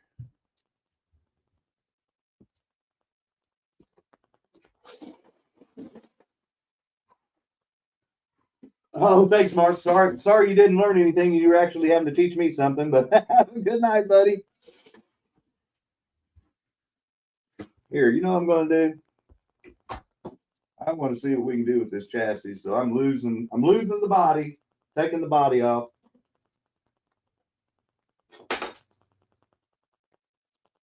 I know what this thing should do, and it's not doing it, and it's starting to make me mad.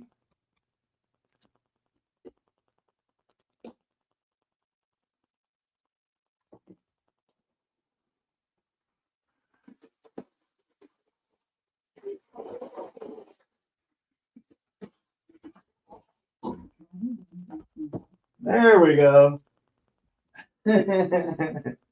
See what happens when you lose a body that's not meant for real racing. It's too top heavy. Yeah. Oh man, this car is a beast. Uh, I may have to play with some tire heights.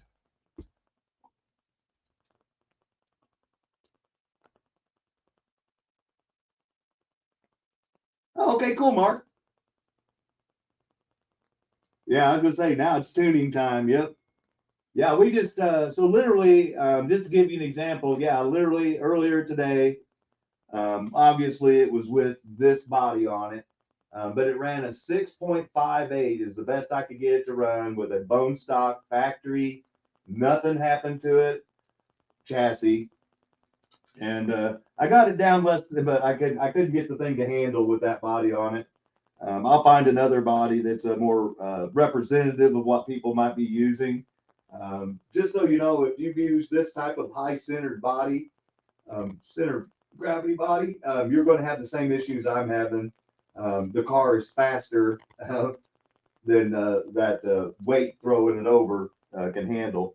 And honestly, I think the car should go even faster than what I just done. So let me see what I can do real quick. Yeah, that's what I thought. Honestly, most of my Silver Spring package cars run in the 430s, 420s. So, woo, out the park.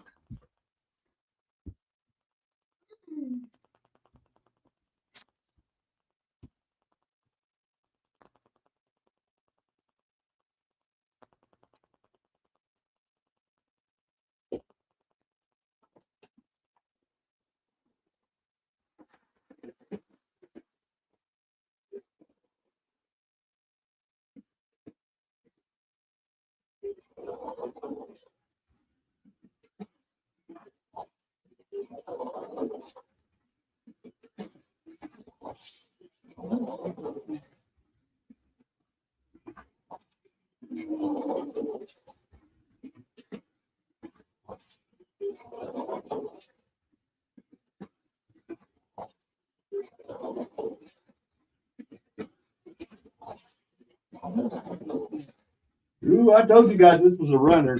Yeah, yeah, yeah. Oh,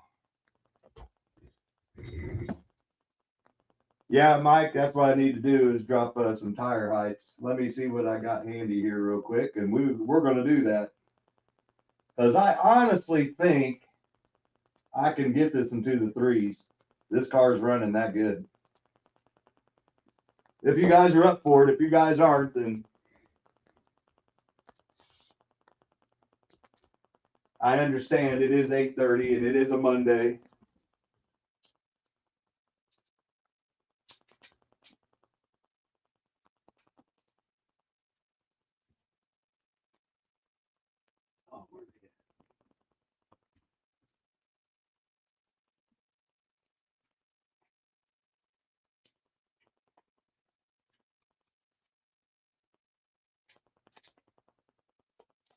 Oh, yeah. Well, maybe we won't do those tonight. Maybe here though they are. Found them. Never mind. Whew.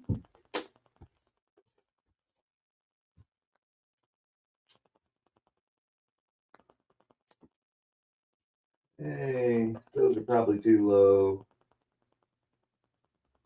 420s. All right, we're gonna go with G Buds. Hey, thanks, guys. Like I said, I mean, I know I've been seeing people bob in and bob out, and I understand, some of it was boring. But we're to the fun part now, so I feel bad for the people that left, but I'm thankful for the people that stayed around because hopefully you're going to see me break this bad boy into the 3 second zone, which would be pretty badass.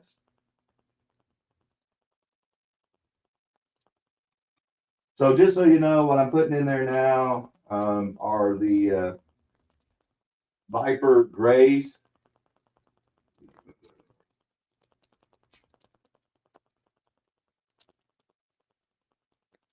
So to give you an idea, Trying to see the camera. There you go. So that's, look at the difference in the height of the tire from the rim. So what I'm doing is I'm dropping.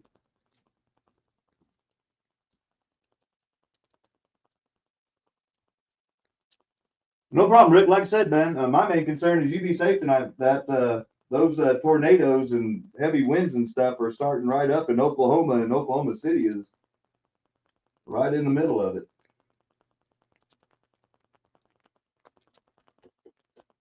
They're saying 50, 60 mile an hour winds. You'll be up watching the weather. Okay, well, good. I'll keep you entertained for a little while. All right, so we got some. Oh, those might be too low.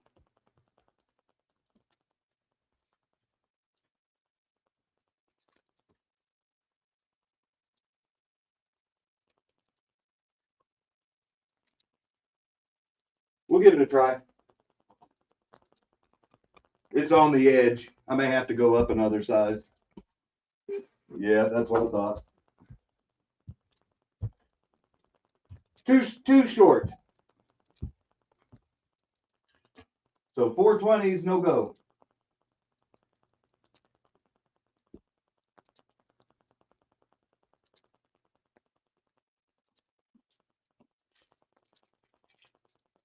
Yeah, I've got a tire sizer.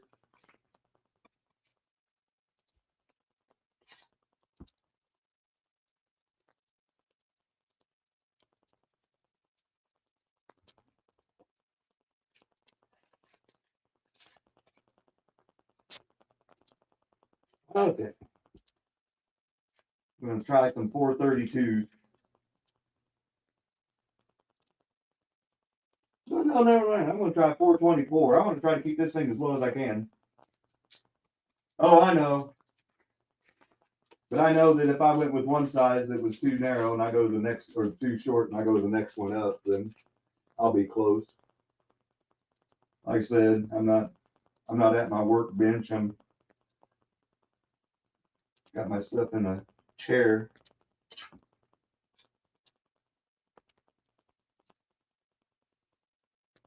Ooh, I think we're cooking with Crisco now. 424s is what these are.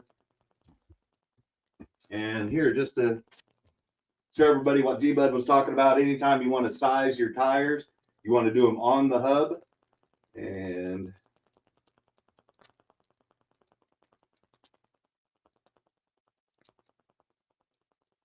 the tire size said it was a 424. And bingo was his name on. Is it showing? Are you guys seeing that? There we go. Perfect.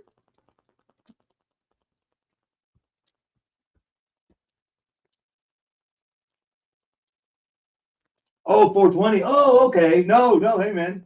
No, hey, I thought you were saying tire size. You got me close right off the bat. And I wasn't even thinking that's what you were saying.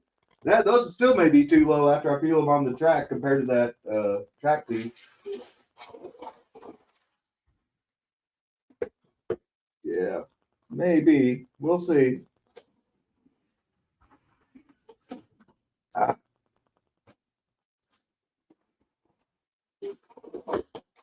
Well, still can't go wide open from right there. That sucks.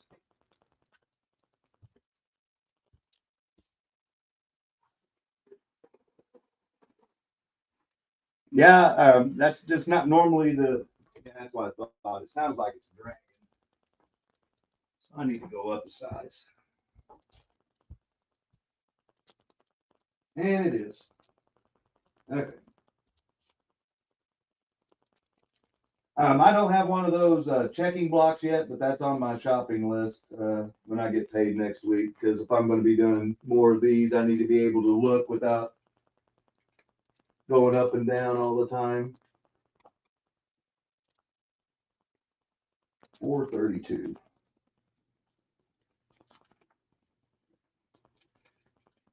Oh, I'm trying to get it, G-Bud, as low as I can get it without it completely dragging in the corners. So right now I just bumped up to a 432, and we'll check it with the tire sizer just so everybody sees what I'm doing and make sure that they're correct. I can't, there we go.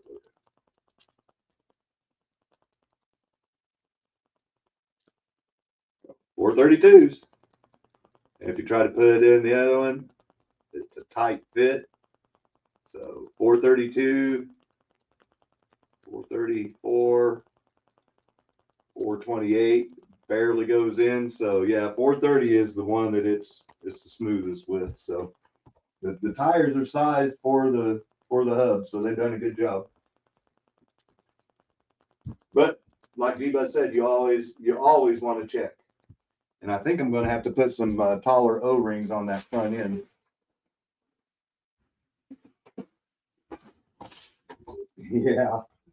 Oh yeah.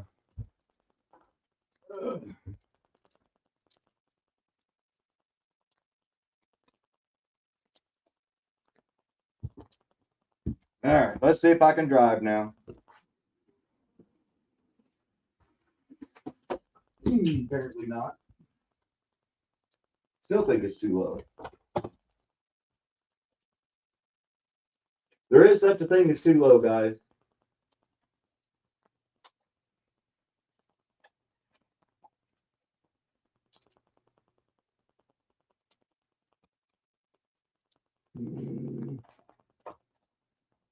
Yeah, I think 438s are my wide ones.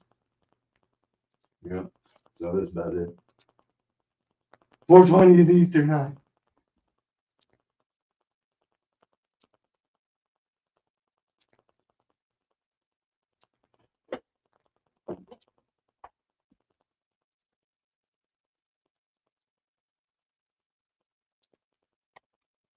Yes.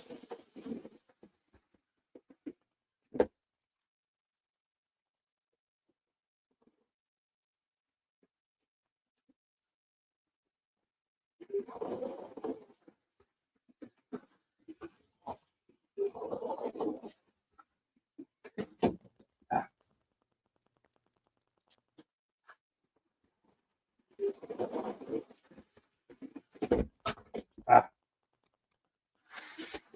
I know where I need to make up speed, and I'm trying to do it.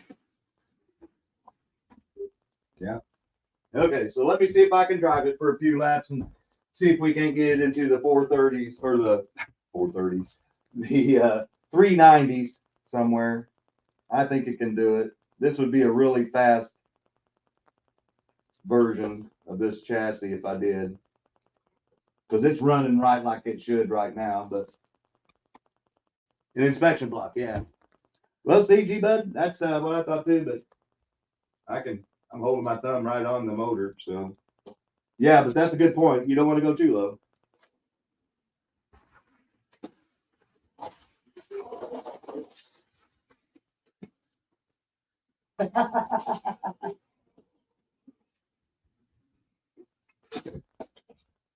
Wiped out some of Keith's diorama stuff and spread it all over the track. That was funny. Well, good God, Scott. Obviously, the places to make up time on my track are the bank or the flat corners, and obviously, you see that's where I'm wrecking all the time because I'm trying to make up the time.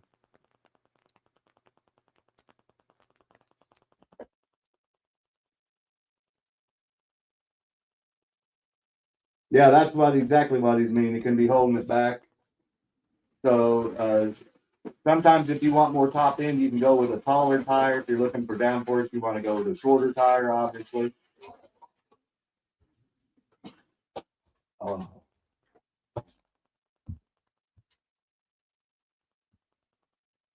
Man. Well, I'm only going to run this one a few more times because it is running right where it needs to be, and I'm not going to keep torturing and wearing out somebody's car. It's done what it needs to do as far as time goes. But I am going to try to fine tune the tire height a little better. And I'm going to order me a step size taller than what these are tomorrow. So hopefully they will be here by Friday. I don't want to sell a car to anybody unless I know that it's right before it leaves here. So bottom line, it's not going to leave until I know it's going to be working just like it should work. And I don't take any money on them until they do. So yeah. There's a couple things working against me. One, I need to put taller O-rings on the front here. I don't know if I can even see my computer. Let me go around here. So I need to put taller O-rings on the front because the front is just barely dancing. So that's not helping things any because it's letting it rock, causing it to try to tip over. And then obviously with click-clack track, not all the rails are the same height. And so it's running into some spots on my track right now because of it being so low. That's why I'm saying I want to go to another height because I want to make sure that it runs on whoever buys these cars, they get them and they run on their click-clack track. Or, you know, obviously if this is a routed track, we wouldn't have an issue. But that's what I'm running into. So there's some fine tuning that I need to do is what I'm getting at.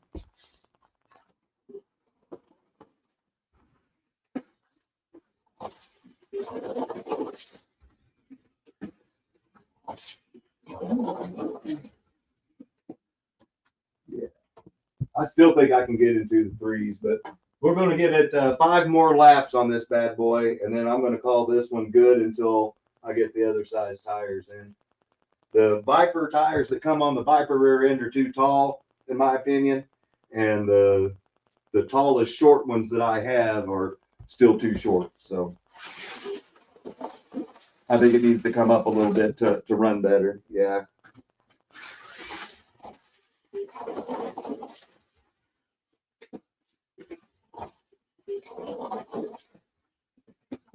Man, so close. Yeah. And just so you know, before I ship off the car, I will replace the shoes, so they'll be brand new.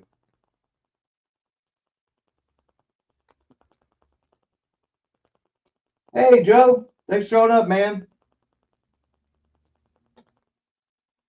You guys haven't checked out the video I posted of Joe building my car, check it out. And I want to thank him and the other Joe with Blue Oval Racing because I got both of them mixed up. And that's on me. And they're going to get a more heartfelt apology and thanks on Saturday night. Yeah. Okay. So let me swing around here and let me see if I can show you guys. Let me do. I can't do that. And I'm in every. I don't know if you got my email yet, Joe, but I'm in every word in there, buddy. So the reason why I know that even though it's not physically dragging whenever the car is going around the track, I know that it is dragging because I'm getting rail marks on my traction magnets. So the car is going so fast, it's compressing what little bit of tire there is there, just enough when it's going through my bank corners that it's causing issues. That, and like I mentioned, all the rails on my track are it's a click-clack track, so they're not all perfect. I mean, I know there's some higher than others, and you know, that's just the way click-clack track is. So it's either bottoming out whenever I'm going wide open in the corners, and that's what's causing these slide marks across the traction magnets. Let's see if I can get it up there.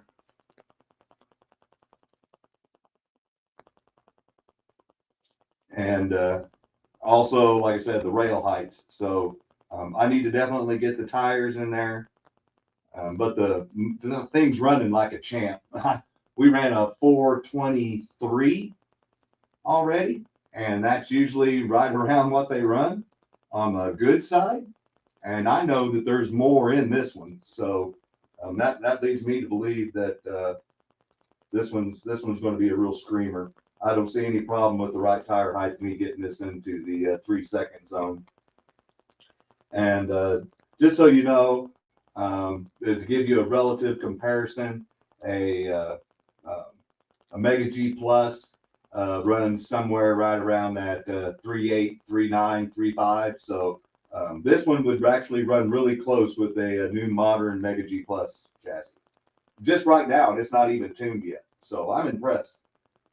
The struggle was real to get to this point, but yeah. What I have on here now, let me see. These are M1 Blues. But these are too short. And they are a 432. So like a 434, 438 is what I really need.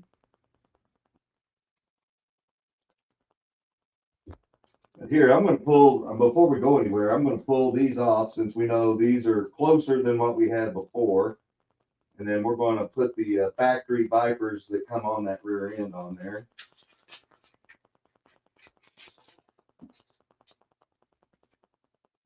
And we're going to spec those things out and see what they measure out to be. So I got a baseline.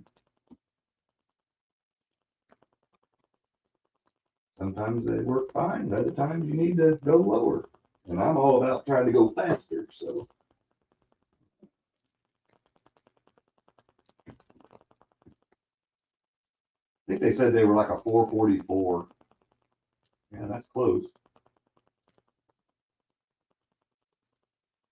Okay, so I would say these are like a 440. So let me get this another try. I need something in the middle. So I was close when I said like a 438, maybe 436, 438. But let's try it.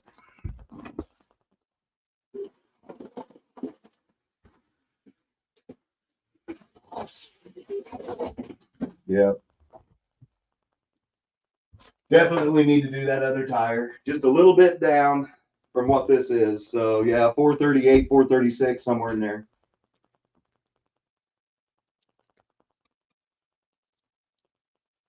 Okay, cool. Thanks, G-Bud.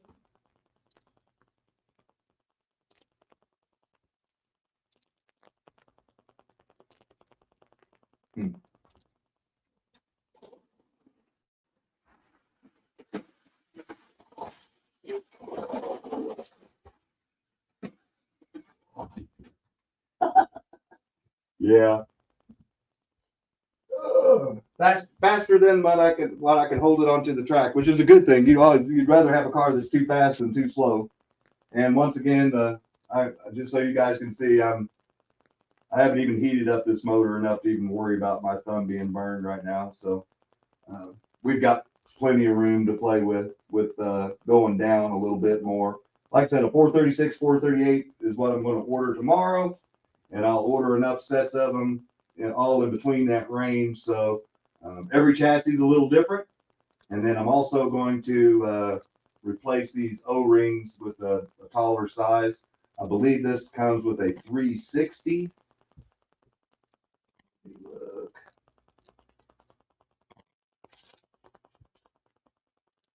Yeah, it does 360. And so I'm going to bump that up to around a 400 to 420, something there, probably a 420. And I have plenty of them. So we've got that part covered. I just want to make sure I get the rear end part thing taken care of. So it's real close. And honestly, I wouldn't feel bad about shipping it the way it is right now because it does run. But I want to make sure that things are the way I would want it if it was my car. So to Scott and Bruce and Rob and everybody that was looking forward to getting their car built tonight, I apologize, but B, first run, it took a lot longer than I thought. So duly noted. Next time I'm going to have all the parts ready to go and probably most all of the chassis already assembled on Friday. But I will be going live again on Friday night. So let's do something right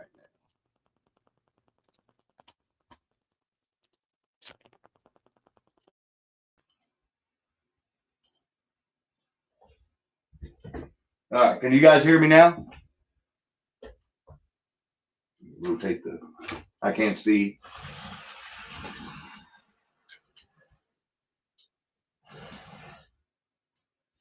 Oh, hey, thanks, Joe. You didn't have to do that after all the grief that I put you through, my friend.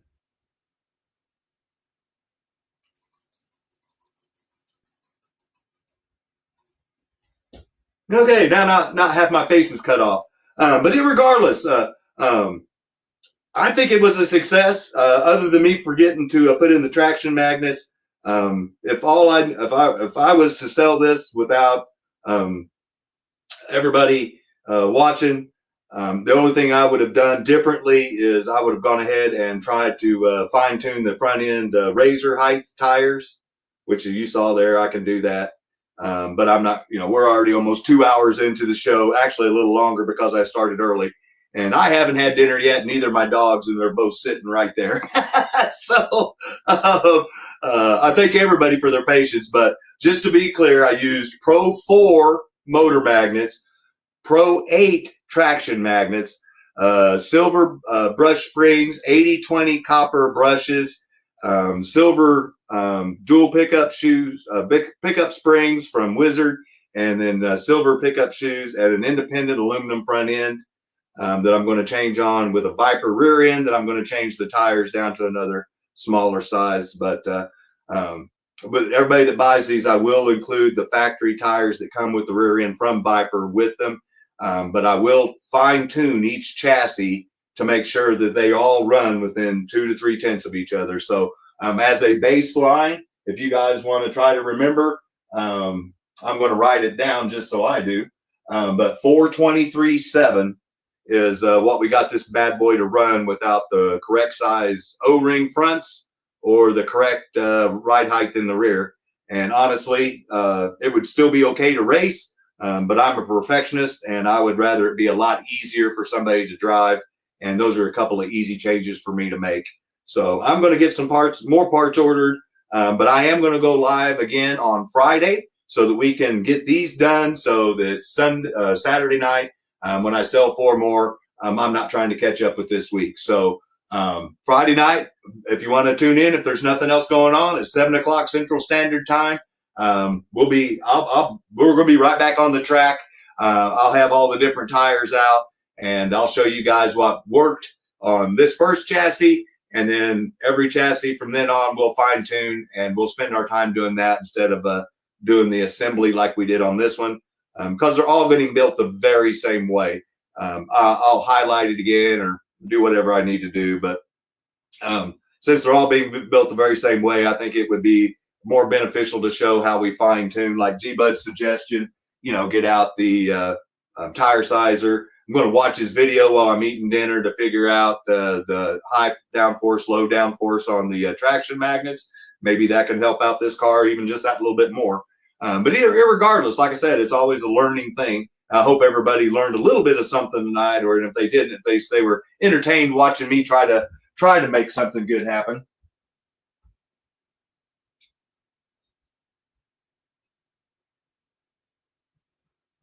So, okay, cool, guys. Well, like I said, it's getting ready to go on 9 o'clock my time. I know most of you guys are on East Coast time. So, one last thing I want to get out of here before I do, I want to say, hey, thank you again to Joe Guyver for giving me the Mustang. Be sure to check out my post to link the video to show you how he was in the process of how he built that for me. And once again, my apologies to him and Joe with Blue Oval Racing for getting those two guys confused. I just quickly read the note that said Joe and just wrongly assumed, I made an ass out of myself, that it was the Joe with Blue Oval and not the Joe Guyver. So my apologies to him and to Joe. And I want to thank Joe with Blue Oval Racing for being a stand-up guy and reaching out to Mr. Benito and letting him know that, hey, Scott got the wrong Joe. And so thank you guys for understanding I'm human on that, but I do sincerely apologize because I did appreciate the gift and I want to make sure that the right person gets the thanks, and I'm glad that he did. But sorry I didn't get it right the first time is my point. So guys, do me a favor, go by and check out that video. Check out some of the other stuff for Joe. Check out some of G-Buzz videos like the one he did for the IROCs for Mayor. And then maybe you guys will learn what I'm going to be trying to do with these from here on the future.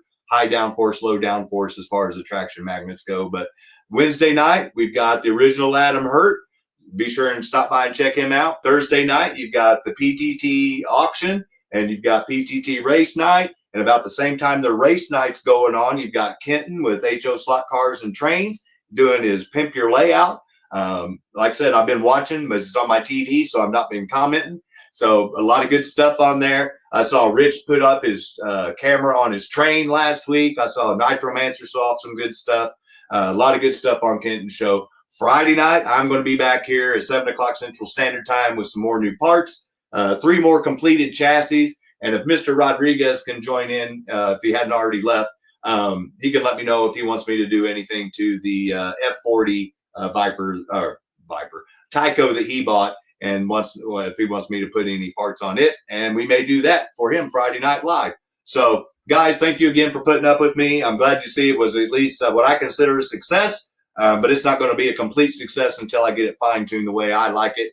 And then these guys should be really happy when they get their cars. So you guys, thank you again for showing up tonight. And anybody that watches after the fact, I appreciate it. Be sure and support the people that support the hobby down below. If you hit more once and then hit more again on this video below, it opens up everything down below, and you can see how to contact all these great people that give me all this great stuff to show to you guys and make available. So support all of them, and support ProTinkerToys.com, ProTinkerToys.com. If you're wanting to do your own TYCO build, get a chassis, I can get you the parts number, or if you want me to, I'll do it just like I did for Bruce and Scott and everybody else. So just let me know how I can help, and I'll be more than happy to help, guys. You guys take care. I'll see you on Wednesday night on Adam's show. I think Bob at the Electric Avenue's got something going on tomorrow night, but you'll have to check with his page to be double sure. I don't want to send people in the wrong direction, but he does have a really cool HO virtual racing league going. And if you don't want to start up a YouTube channel, but you want to race and you don't have a lot of friends around, I strongly suggest you get a hold of Bob and participate in that, because it's fun to watch, and it makes it a good time for guys that don't have a lot of friends that are close by to race with at their local track. So thanks again, guys. I'll see you on Wednesday night. May see you tomorrow night at Bob's. You never know. You guys take care. We'll talk to you soon. Bye-bye.